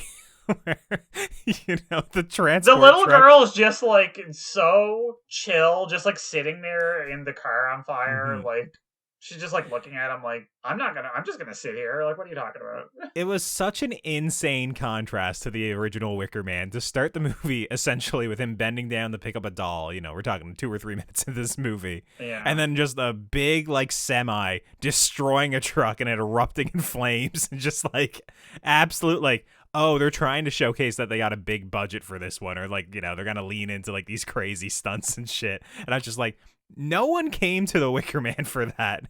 And also it was just like so strange. I was like, in real life, what would the semi do here? Like, he could have just went off in like the open field right next to it. He didn't have to hit either of them. And then it's also I was wondering, would you hit the person or would you hit the car and it explode? I don't know. It was like the trolley question. When, instantly I was thinking about psychology. It's just not actually the movie. And like that whole explosion happens and he basically he goes in to try and save the little girl and he's like breaking through the glass with his helmet. And then how they choose to start the Wicker Man is him exploding and falling back on his back, and it cuts to the title card, The Wicker Man. And I'm just like, oh yeah. Basically, everybody who had any questions if the remake was going to be superior, you could just literally like stop watching at that point. You knew 100%. If you got past the bad acting and the bad dialogue, you know, for the first 2 or 3 minutes, at that point you'd go, okay, never mind. There's no hope. See, I missed a lot of the explosion stuff because I was so in awe of Nicolas Cage's skill of picking up the doll, like when he's driving his motorcycle. He does like the stunt where he bends down, picks it up while he's riding. And I was like, damn, these are slick moves. Like, this is what you come to the Wicker Man for. Just sweet motorcycle moves. He was such a cool guy. He was just so cool the whole movie, you know? It's just... This Nic Cage, like the mid-2000s Nic Cage is like the worst Nic Cage. Like, it was the pits. He's not cool and bearded and whatnot and kind of like self-aware. And he's also not actually trying to be a good actor like he was in his beating career. This is just literally like the completely checked out, goofy looking bad Nic Cage. And it was just like, as I was watching him, I was like, this is a different guy. Like, compared to what I just watched in that Dream Scenario movie that I mentioned, that he was like a great actor. He was, you know, so good. He was self-aware. He knew exactly what to do. He understood the assignment. And this was just like, This guy is checked out beyond belief. He is here for a paycheck and a paycheck only. Well, I thought maybe this film was just about like killer ghost trucks. Because this truck, not only does this truck come out of nowhere and just plow into this SUV, like just out of nowhere, like they hear a sound and then it's just plowing into them. It also hits the kid on the boat. It just he's like imagining this truck just plowing over the kid on the boat. And I was like, holy shit, this truck's just going to keep showing up, plowing into a kid.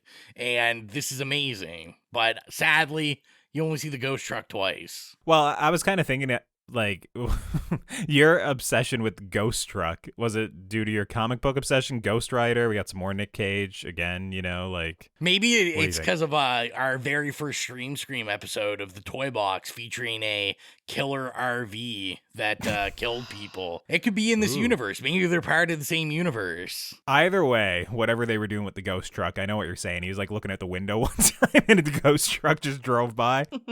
Not a great effect is what I'll say. Like, you know, just a weird thing. That's kind of like all the dream sequences and kind of like reliving that moment from all these different angles in this movie is just like, it's so boring the entire time. I'm just like, there's a lot of movies when you add these dream sequences, it doesn't really work. So I don't understand why people just keep writing them into all of these movies. Like, your movie has to be kind of surreal already, or like, you know, blurring the lines between what is real and what is not, right? It's just, it very much, you need to do that. And this movie is just literally like, I don't know, I think we're supposed to buy into that he's traumatized from it to a degree, but it's also like the character doesn't have enough depth, and Nic Cage isn't trying at all, that we don't get it at all, right? It's just random. Okay, can I confess something?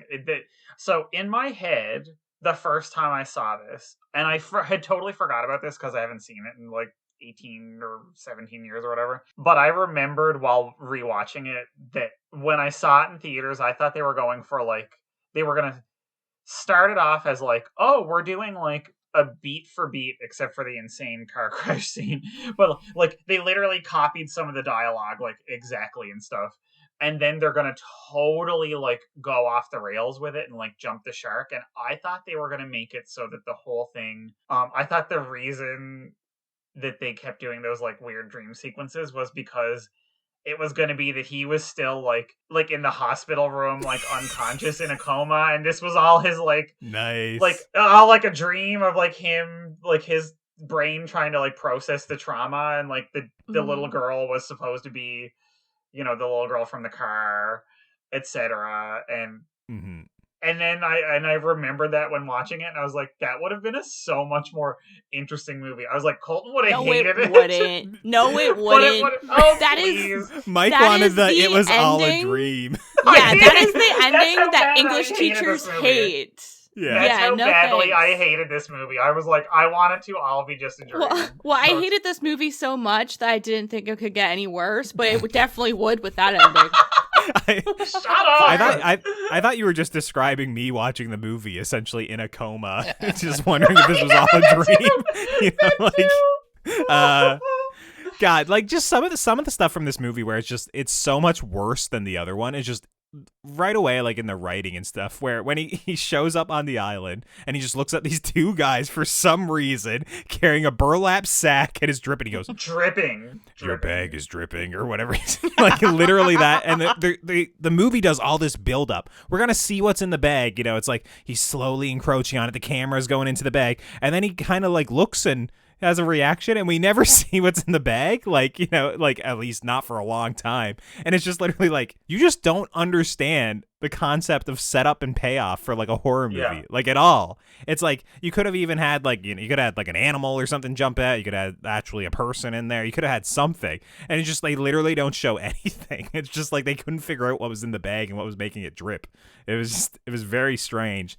And then also I think it's literally one of his first conversations with someone in the bar. I think they go like, you know, yes, you know, death and rebirth is coming. The Wicker Man's return. It's like they can't, like, they have to tell you right away that the Wicker Man is coming. They're like, don't worry, like, you're going to sit through this movie, but there will be a Wicker Man at the end, right? Yeah. And it's just like where the other one, I think, is just literally like they talk about how there's a festival the day after next or something like that, or a celebration or something. Like, it's vague. This, they have to explicitly let you know that the Wicker Man is coming. I just felt like the whole whole movie, and that's a good example of it. But like, there's nothing worse than a movie is just like everyone that is going to watch this are complete idiots. And we need to like foreshadow everything like so much. The bee shit was so ridiculous. Oh, it's great. great. There was like so many times that it's like, oh, you saw those needles? You saw those like allergic pen needles? Oh, let's also explain to you what they're for, even though the needles are fucking colored like bees.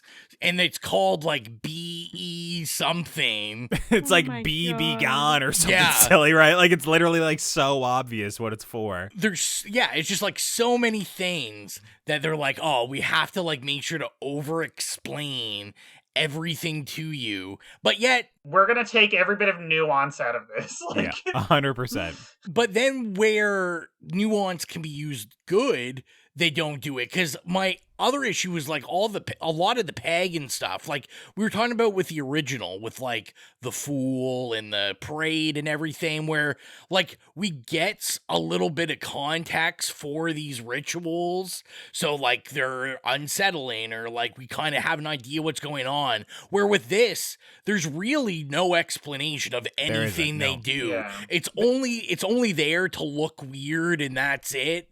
But it's not weird because we have no idea what anyone is doing anything for. They're relying on the first one to basically give us all the context, what we need for why there's any paganism or any weird rituals at all.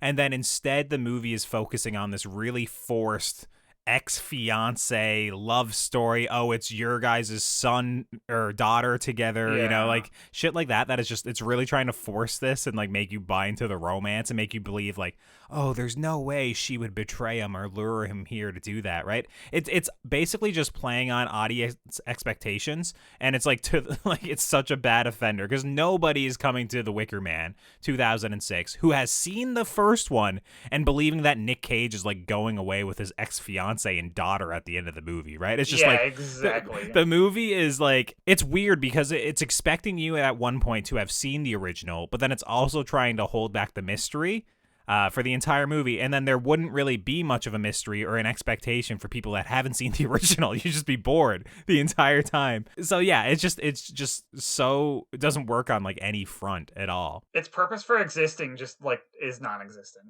Exactly. Because of that, yeah. You know, I thought even with like the characters of the town, like that was something else that like didn't work. Like we had those like twin old sisters that like talked weird. They did like some weird effect on their voice, because at first I was like, oh, are these like, I don't know, like demons or devils or something? Heavy smokers. Yeah, because they had an effect like you would use on like the devil in your movie, but it's like they're just weird.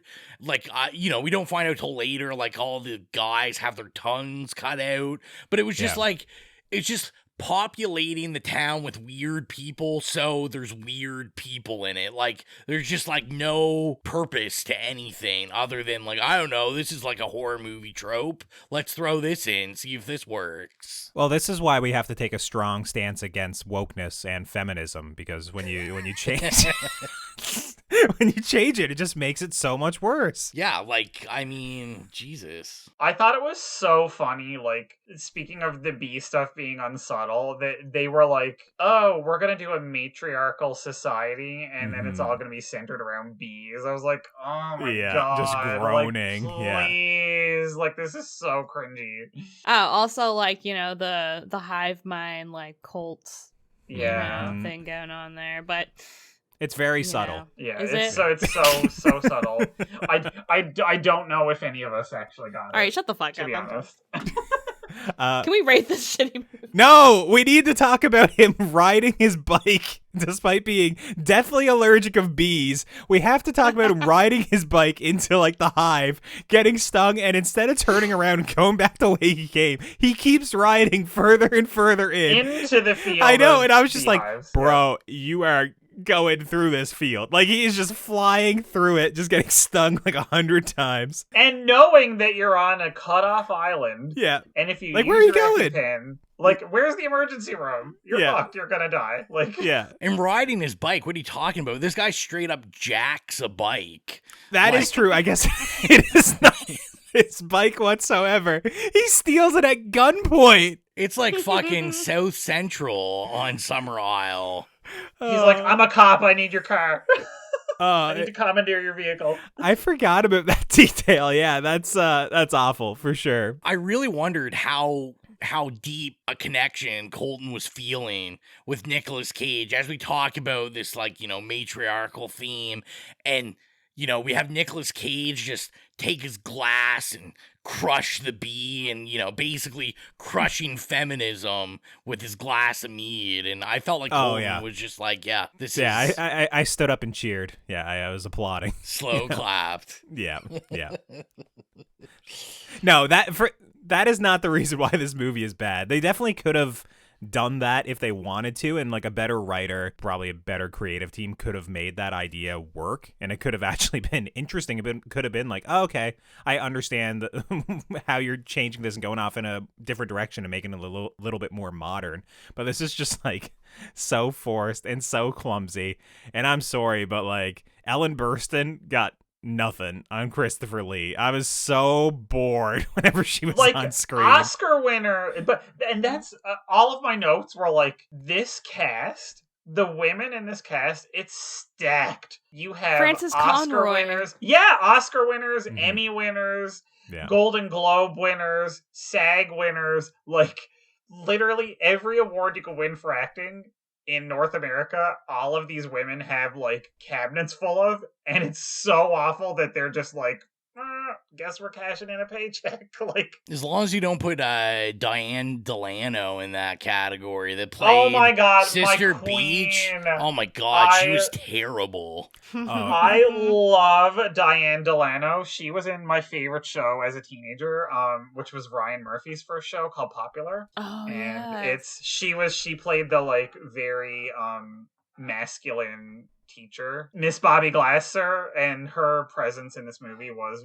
very welcome. That's all I'm gonna say. Maybe she's good in something else, but nobody's good in this movie. Everybody's bad. Everybody's like, awful. Everybody's awful. It's so bad that like it's literally, I think, my second or third note that it's just like nobody can act in this movie. It's actually terrible. I think the worst, or the part that like kind of really hammered it home, was when he first got to the island, and it was just very much like kind of all the women looking at the picture and kind of talking amongst themselves and kind of giving the rationale as to why, oh, we don't know her, you know, at all. And it was such strong contrast to the original Wicker Man, where all of the men, when they were just talking about it, it seemed a lot more naturalistic, or at least like fun. Like they were joking, like having fun with it, and ribbing each other, basically, you know, figuring out like, oh no, we don't know her. Where this one was just like so coerced and so like just very much like, have they ever said a line of dialogue? Like it was just insane. Like it was so bad. It's so stiff. It was stiff as a fucking board. Yeah. And I mean, it has to be on the director, because like as you said, there's loads of talent in this movie. It's just it's just awful. It's on paper, it should have been a runaway success. It should have made a lot of money. It should have been really good. But like, it's purely theoretical, because the practical, the reality of it is that like all the Oscars and Emmys in the world cannot save whatever the fuck this was. Yeah.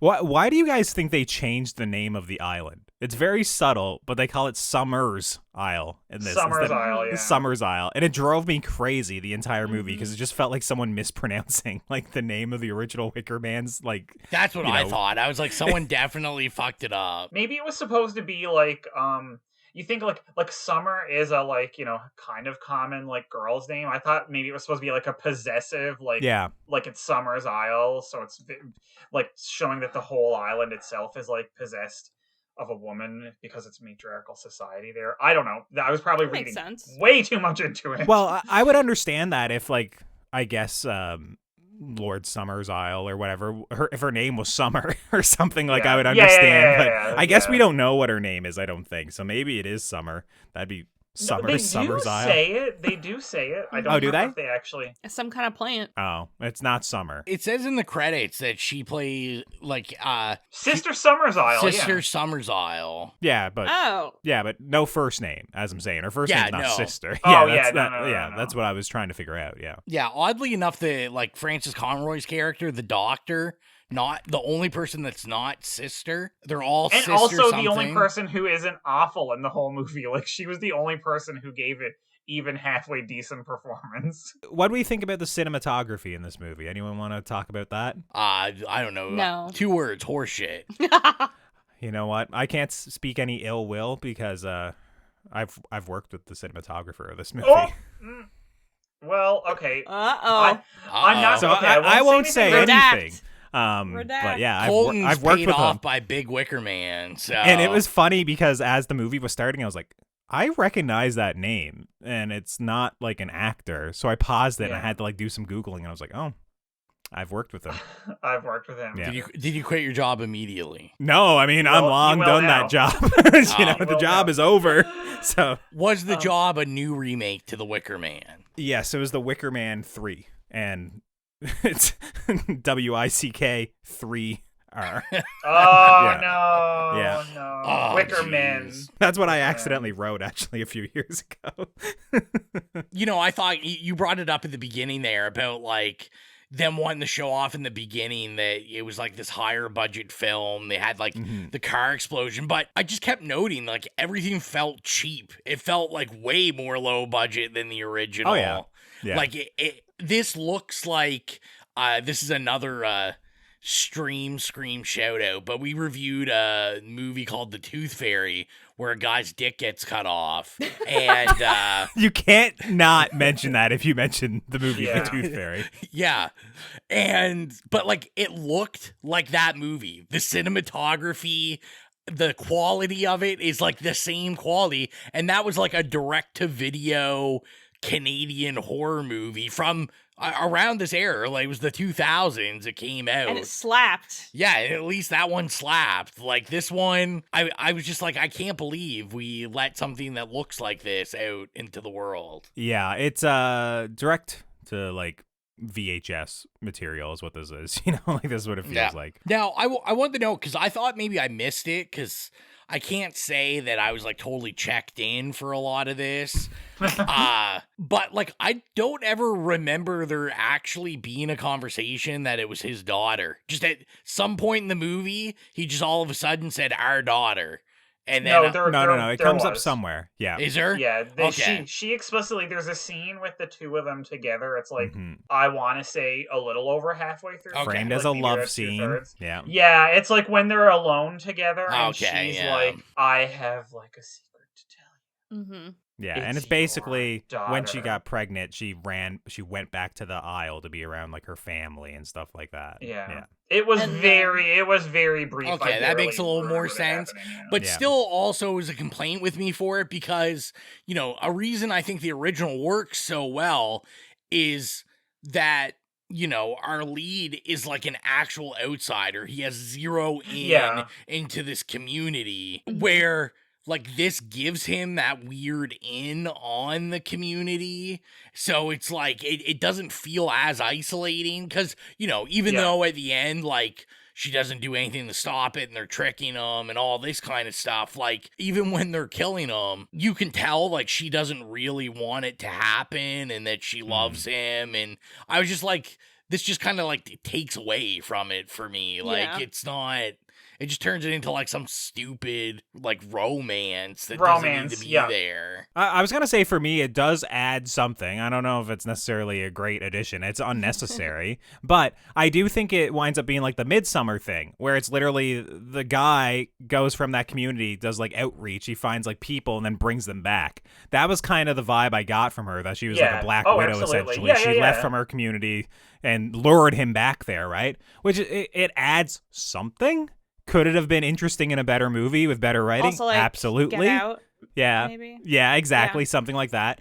That I was like, okay, there was like a longer plan here. Like that is a very long plan to execute. To basically go and date someone, be engaged and knocked up and run back. And also his like partner in the police department winds up being there at the end as well. You guys caught that, right? Yeah. Yeah, I mean, as the movie is not subtle about it at all. So it winds up basically being like, okay, it winds up being on the mainland, even like the people he was interacting with were all in on it, right? It makes this like crazy conspiracy and that like the islanders like have a much stronger foothold on the mainland, which once again can be interesting. It's just, it's completely mishandled in this movie, 100%. I have to say, like, that does make sense, and I like agree with it, but I also don't because I think having it them, oh my god. Anyway, to me, that whole aspect of it took away from it because the whole fucking overblown explosion, the movie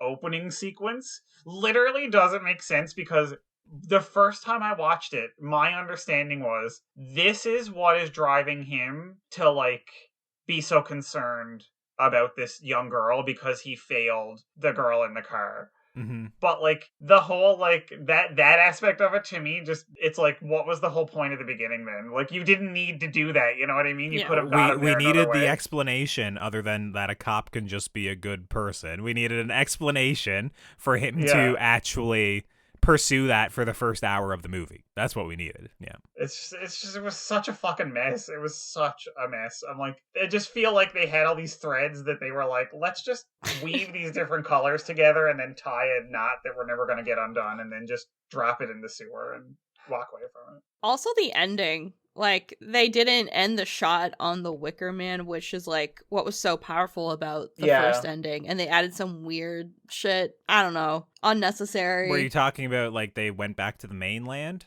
stuff? Yeah. Or, okay. Yeah. So the director's That's so cut, anticlimactic. Director's cut ends on the same cut as it ends with the Wicker Man. You don't get, like, this scene where the women go back to the mainland, they start, like, chatting up some dudes or something, I think is how the theatrical ends. Yeah. I got to see the good ending again. Oh, but, okay. Nice. But it was still bad, To me, you infer that they're doing that from... Of course. From the rest of the movie anyway. Yes. So to me, it's like, oh my god, did you really film 5 minutes with James Franco and like Aaron Eckhart was in there and all these other random weird people just to like drive home? Like, by the way, they're sending them out and they're bringing men back. Like, yes, we know that. We got that. But that's this movie doesn't leave any room for interpretation, right? They have to say death and rebirth, the Wicker Man's return. Ian, this is a minor note, but I have written down when he's inquiring about the picture frame on the wall. She says, afraid it got ruined last night, broke. If this was a better movie, they would remove the word last night, so at least it's like, oh, it got broken at some point. We don't know when. It's not quite as obvious that the townsfolk are in on it and hiding something. It's like, why would you guys break it randomly last night before I could, like, investigate it?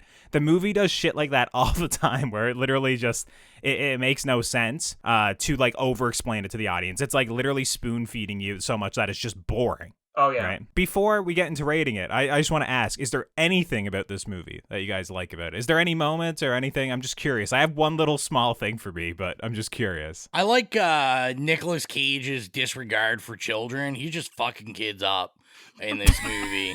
He doesn't care. He'll jack their bikes. He'll throw them around.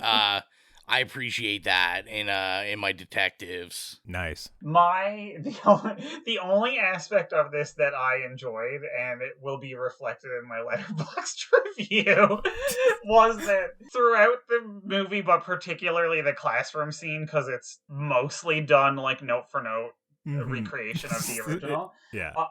Is that he gets completely, like, he's made to look like the fool right off the bat there in that scene. Like, to me, that was the one thing that this movie did right, was that this cop came in and, like, he wasn't, like, concerned and stuff. It's like, you could tell, like, he's doing it for selfish reasons, because, like, this is obviously someone that he wants to, like, reconnect with and has a history with.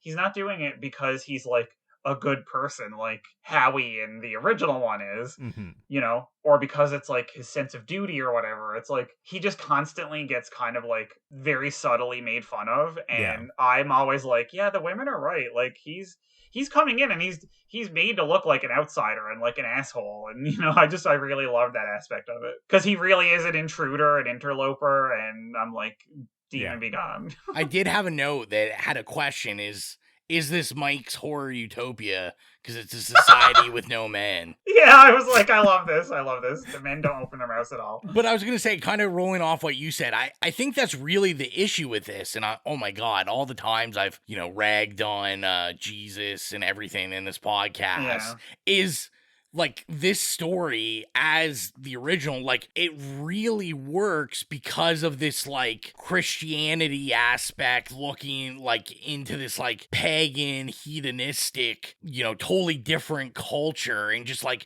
them clashing, where this like takes that totally out of it. Like, even though these guys have rituals, like Nicolas Cage's version of this, like, he's not like Christian. He's not like, he doesn't have any of these like hang-ups on it. He's looking at self-help like books or audio books. That's it. But, you know, it's not like a religious aspect, right? It's just like, oh, he might be looking for some self-help. So in this movie, but I it's guess funny. Nicolas I just need to Cage make this is the comment Jordan very Peterson quickly. in this movie. Self-help is a cult. Oh, so I thought there it was you go. kind of funny that they had him look at that and then go, and there's like an actual like more explicit cult. Well, he Anyway, gets I just had to angry throw at some that point, right? Because someone steals it on him. But yeah, I felt like that's one of the big things that was missing, and you could tell, and it just those religious aspects in the original just really helped with the mood of the film, and it really needed it. Also, they took out the maypole dance,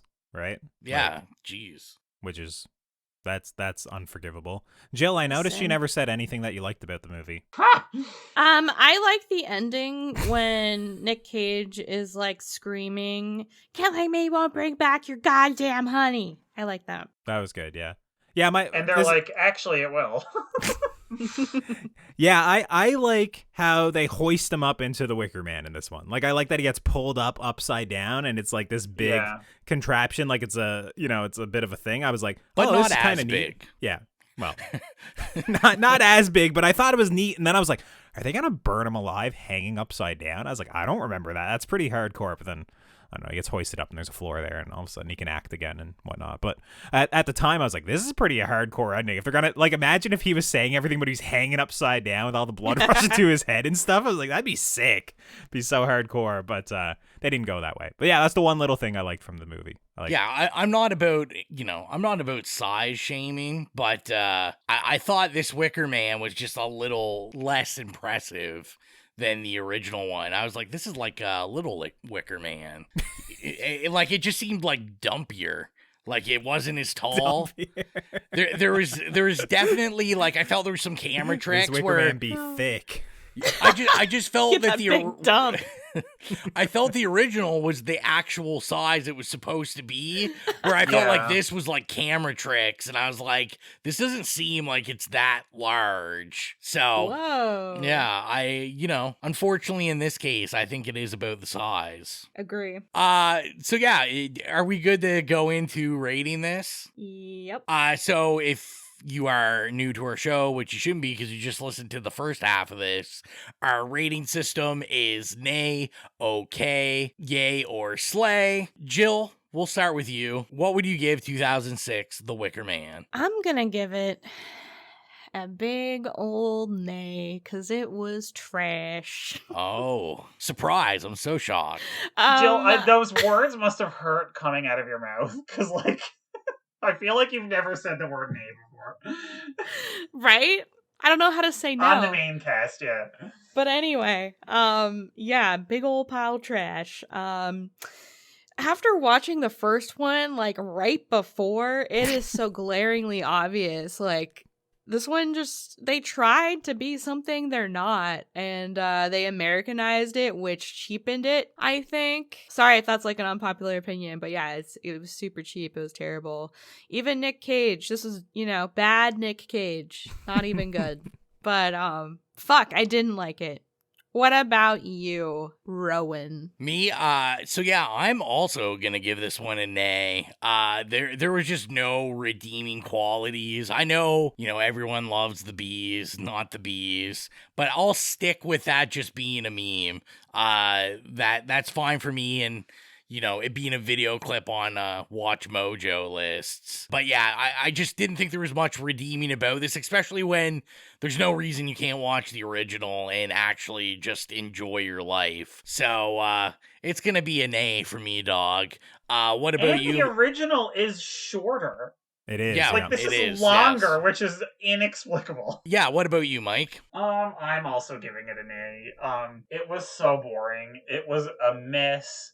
And you know I love a mess. Like, I love a mess. But it was just so stiff and boring and unnecessary. And if the fact that, like, some of my favorite actresses of the time, like Molly Parker and Ellen Burstyn, Lily Sobieski, you know, Frances Conroy, if they're all in it and I can't, like, rally behind it and go, oh, at least it's campy fun, because it wasn't even campy. It did the cardinal sin of being bad and not campy. It was just bad and boring. So it's an absolute nay. I'm not explaining it any further than that. I will not be watching it again unless Colton is like, let's do a revisit episode of our worst movies. So speaking of, Colton, please, I'm like literally on tenterhooks here waiting to hear what you give it. Yeah, so I think I'm going to give it a slay because, you know, the acting is incredible. All the writing is top notch. You know, Nicolas Cage kills it. I loved how bloodless and sexless the whole movie essentially was. And, you know, they took out all the interesting pagan aspects and the rituals and whatnot and had a smaller, dumpier Wicker Man. That's, you know, that's what I'm looking for. So no, obviously it's a nay. This movie sucks. I don't want to watch it again. If I somehow watched this back in the day, and this inspired me in some way, then that's incredibly embarrassing. But yeah, this movie sucks. It's awful. It's worse in every conceivable way. I have no interest in ever seeing this again. A hard nay from me. So yeah, 4 nays. We all agree on something, and it's a great day. That might be rarer than like the triple or quadruple slay as well. Yeah, it might be. Yeah. Zeros across the board is extremely. I feel like it might have only ever happened once or twice. Yeah. So we told you what we thought of 2006's The Wicker Man, and we asked you what you thought. And like I said, we had the same people that wrote in for the first one did write in about the second one. So on Slasher, Cutamero wrote, and I cut their sentence off because they said, like the original. And as Colton guessed, it was the remake Absolute Slay. No, they said, but not the remake. Not fans of it. And then Grueling Terror on Instagram wrote the exact same thing, pretty much, as his review for the original, which is Midsommar wishes it was as good as this movie, too. So he just really hates Midsommar. Yeah. Okay. So I'm kind of here for the hate. I mean, I do like what's wrong with Midsommar? I love Midsommar. I love it, but I just, I love someone stirring the pot. No. Midsommar is mid. Oh summer, no! Oh my God. Yeah. I can't believe you're gonna be said here that. all night. Yeah. So yeah, let's kick it into the horrific hotline. I think we have one voicemail, and then also after that we have 2 questions that came in. They didn't want to leave a voicemail, but they did ask the squad some questions. So we're gonna start with Horrorhound Nicholas. So the original Wicker Man is a weird movie, but in a good way, I'd say. I do enjoy the movie, though it does have some length to it. I'd wish it would be like 15 minutes shorter maybe, but overall I really like the atmosphere in the movie, in this small village, and everything is eerie and weird and you never quite know what is going on, and all that is underlined by some weird choices in costumes, for example, with the animal masks, and also some interesting music choices that on the surface don't feel like horror movie music, the folk songs, but after all they somehow fit in that weird atmosphere. And then of course you have this crazy ending. Overall I'd say it's an interesting movie. I do like it, though I don't see myself watching it very often. So overall, I'd say it's a yay, and I understand why this is considered such a cult classic and has such an importance for, later folk horror and cult movies. And the Wicker Man remake is a movie And I have to admit, I did not rewatch it for this episode. I just watched a few of the best of scenes, and I'd say everyone should watch that movie once, and not more than once, because you cannot believe what Nicolas Cage is doing in that movie. But you don't have to watch the movie a second time for that. I really hated it the first time, and watching the incredible scenes again on YouTube, I just realized, I don't need to see it again. Well, still interesting choice. Hope you compare those movies a lot, and looking forward to the next episode. Yeah, so pretty much on the same level as us. Yeah, I just love how much he hates the new Wicker Man. That, like, he has watched, I don't know how many of our picks here in a row. Every 2 weeks he's watching one, and he's just like, no, I can't do it. I can't suffer through the Wicker Man 2006 again. He just can't do it. But yeah, it seems like Nicholas with the original, he was a little bit more on my side, where he thought it was very, very good, but just wasn't quite in the upper echelon of horror. But you can't always be right, but that's okay. That's all right. I mean, he's agreeing with me, so I mean, I'm still a big Nicholas fan. Maybe you can. If you want to be like Nicholas and Colin, leave us a voice message, you review a movie or ask us a question, you can do so by messaging us on one of our socials at It's Lays Podcast, sending us a message, or emailing us at itslays.podcast@gmail.com. I think I'm officially gonna retire the number just because no one's ever calling it anyways. It's mostly Nicholas. So Nicholas knows how to do it. Just send us a message with your voicemail, and as long as you get it to us, we'll make sure that it makes the show. All right, well, now it's time. Get into the questions. We've got 2 questions. Colton missed the first time anyone asked us a question, which is okay because it was just about X-Files, Colton. So I don't know if I can answer that, I guess. I can answer that, yeah. I'm not a big X-Files guy, and this is going to disappoint the person who asked it. Was it Nicholas who asked this? Yeah, it was X-Files? Nicholas. Yeah. Well, I'll disappoint him. I've actually only ever watched, I think it was like the second relaunch of the X-Files or something. Like it came back and for like 7 or 8 episodes or something. I watched the first 2 or 3 episodes, and I thought it was incredibly boring at the time. I don't think that's like a hot take. I don't think people like that, second relaunch or whatever, right? But that's actually all I've watched, and it's kind of embarrassing because I am a big fan of like Monster of the Week and anthology horror and stuff like that. It's just a lot of those shows like the old X-Files or the Twilight Zone or stuff like that. It's just a huge, glaring spot that I haven't seen. It's a huge undertaking as someone that's in the middle of it. Like X-Files, it's like 24 episodes, hour-long episodes. So every season you've got to dedicate 24 hours to. Exactly. And I can't even dedicate 6 hours or something, or 5 hours to watch The Bear or something, right? It's just like I always lose interest after a couple episodes. I only ever made it 6 episodes into The Sopranos, right? Like it's just... Oh, wow. I can't watch TV. I suck at watching TV. So, yeah, let's get into the questions that got asked us. So, they both came in through Instagram. The Simple Life wrote us and asked, what are the best horror movies to get into the fall spirit? Like, what's the pumpkin spice latte of horror? I really want a coffee right now. Oh, So let's start off with Mike. Mike, what would your suggestions be? Okay, I've got a couple of suggestions. One of them's not really a horror movie, but even though it's like kind of sci-fi and futuristic, it always has a fall vibe to me, maybe because I always watch it in the fall. I feel like that's when I first saw it. Some of these are like thematically fall or like plot-wise fall, and a couple of them are just ones that like I feel like I watched originally in the fall, so they have that kind of like leaves are falling, put on a nice sweater or like a big puffy scarf vibe. So I just have a couple. One of them is Blade Runner, right? So that's what I was talking about. It's kind of weird, but like to me, Blade Runner has a weird fall feeling.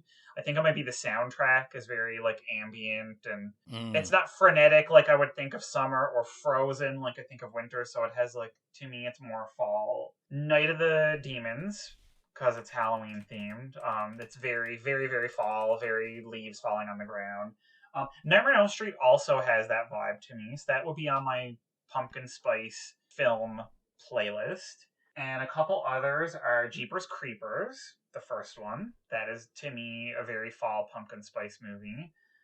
Maybe like because he's like kind of got a scarecrow feeling, and he, that's part of the artwork and everything. And the '06 Black Christmas, which I think is That's more a of a Christmas fall movie. movie. Yeah, and I was just gonna say I think it's more of a fall movie than a Christmas movie. What? But it can be both. So yeah, this is my pumpkin spice playlist right now. I'm sorry, that's it. Like, argue with me, please. I don't. It buys right in. Comment, send in a question, or like saying like, "What the fuck is your problem?" Look, I don't care. Well, what would you say, Colton? What's your pumpkin spice playlist? Trick or Treat. Trick or Treat yeah, is like the one. And honestly, I mean, we're talking about pumpkin spice, which is literally basic, right? It's just literally, I don't know, Halloween. Like, I'm not even the biggest Halloween fan, but it winds up being like inevitably at that time of the year. I mean, the Halloween series, I'm not the biggest fan of those movies overall. It's just like inevitably once the holidays approaching, someone's going to ask me to watch Halloween, whether it's the old one, whether it's the 2018 one, whether it's one of the weird sequels like, Season of the Witch. It's some sort of Halloween movie. And yeah, Trick or Treat is just the main one that instantly came to my head. I'm not going to say some of the other picks, I guess, that some people are going to say, but I never watched a lot of the more childish, I guess, October Halloween set movies. Like when I was growing up, it's just, I don't know, I'd never watched like, let's say, a Hocus Pocus or something, right? Like, which a lot of people would probably say that's a go-to, right? A weirder one that I believe is set during Halloween. I tried to Google, but I can't find it because it's a small little Irish folk horror, slow burn, elevated horror movie from a couple of years ago. That it was called "You Are Not My Mother." And it's set during Samhain, a bunch of stuff like that. And I thought that was pretty good. It's been a while since I've seen it, but if it's the right movie that I'm thinking of, I thought it was an interesting Halloween movie with a little bit more of a classical take on Halloween and basically what inspired our modern day versions of it. What about you, Jill? What's your pumpkin spice choices? Just to go back on what you said, Trick or Treat. I watched it for the first time last year for the podcast, and after that, I was like, okay, I will be watching this every year at Halloween. It's going to be a staple. So definitely that. A lot of stuff that kind of resurfaces from my childhood, like things that would be on TV during Halloween, like Casper, Hocus Pocus, Halloween Town, the Addams Family, Beetlejuice. Did I say Edward Scissorhands? No. Oh, good ones, yeah. Edward Scissorhands, Witches of Eastwick, Practical Magic, The Craft. The Craft is a huge Halloween movie for me. Yeah, just kind of like stuff that was hanging around the Nightmare Before Christmas, any Tim Burton thing, Corpse Bride, all that kind of stuff that was just kind of hanging around when we were growing up. Ginger Snaps also. Oh, yeah. Oof. That's a what good about one. you, I agree Rowan? with that. Thank you. So I kind of, I had an inkling. I had a feeling that, Mike was going to say Night of the Demons and Trick or Treat was going to be brought up and the Halloween stuff. So I actually kind of tried to think of movies I would watch before Halloween, that like in September, like when fall is coming. And ever since the first time I saw it a couple years ago, I make it a ritual. The day I wake up and it starts to cool down, I watch Christine. That is my number one every year fall movie. Yeah. I've talked about it. It's one of my favorite John Carpenter movies. And it just has that fall feel, school, anything that involves like being in high school or going back to school. I also put like Scream in that category. Like Scream gives me those feels. Now, I will say I do watch Halloweens up to Halloween. Usually Halloween is reserved for the OG Halloween. I usually get hipster. I get out the VCR and I put in one of my 3 copies of it on VHS and I'll watch it on VHS.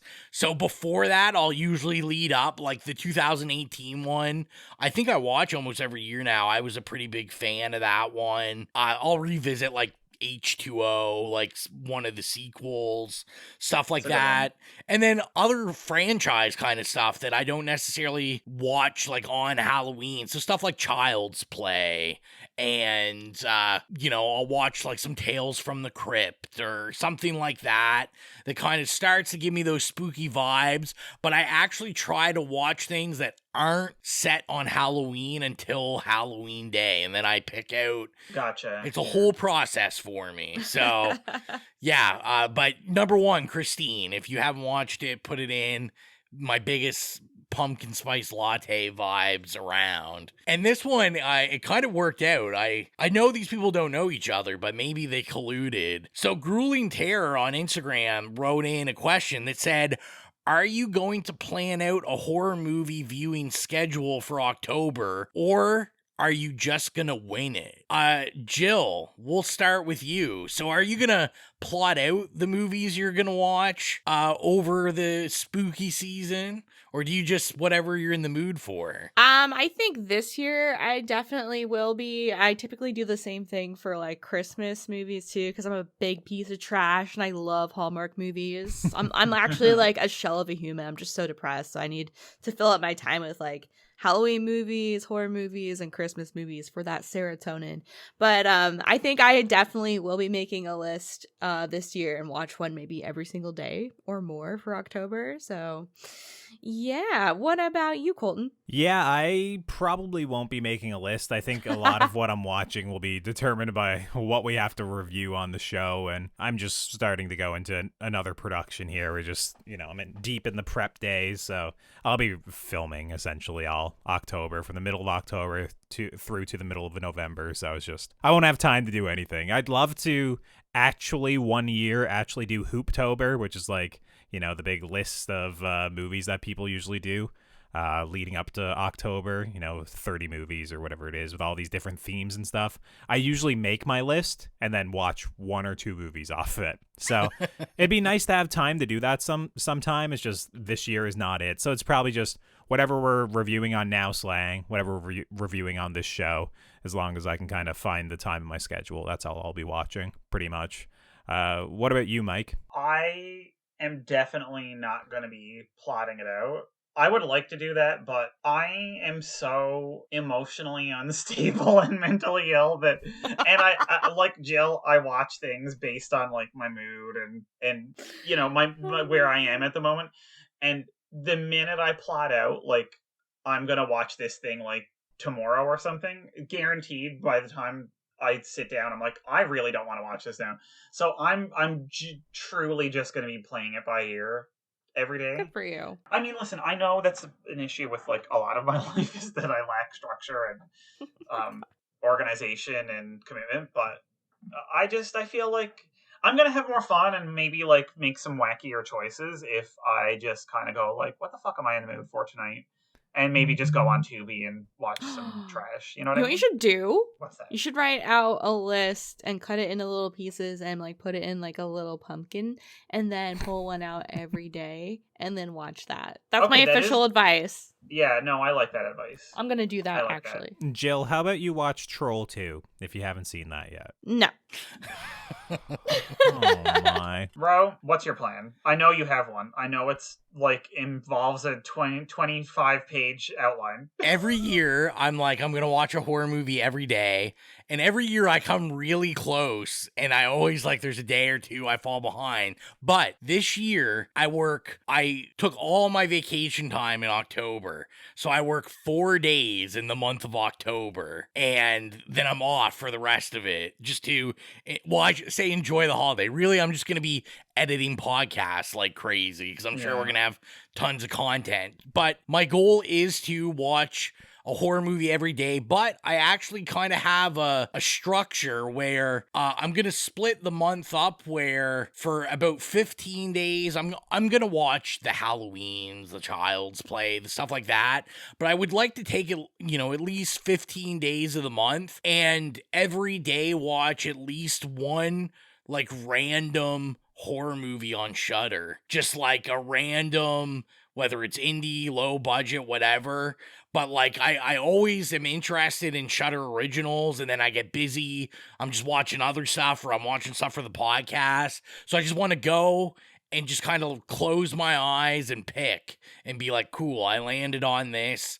I'll watch this. And that is my plan. It's a good one. But yeah, Colton, do you want to let people know where they can find us on social media? Yeah, if you made it this far into our incredibly long episode and you're not following us on our socials at It Slays Podcast already, you should probably do so. We're on Instagram, Facebook, Twitter, Slasher, Letterboxd, Threads, Blue Sky. I haven't even used some of those social medias, but we are probably there at It Slays Podcast. So if you're on those, please give us a follow.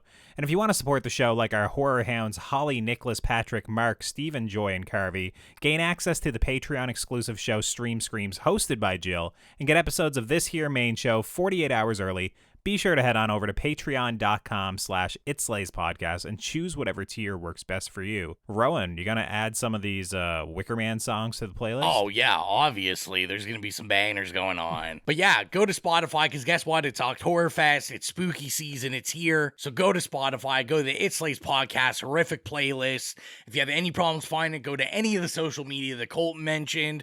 Go to the Linktree link and click there, and it will take you right to it. We upload music from horror movies we reviewed, or iconic horror movies, or just horror movies we love, and that is licensed music or score. It'll be up there. I'm going to do a huge update this week, and yeah, go listen to it, get your spooky music on, and jam out.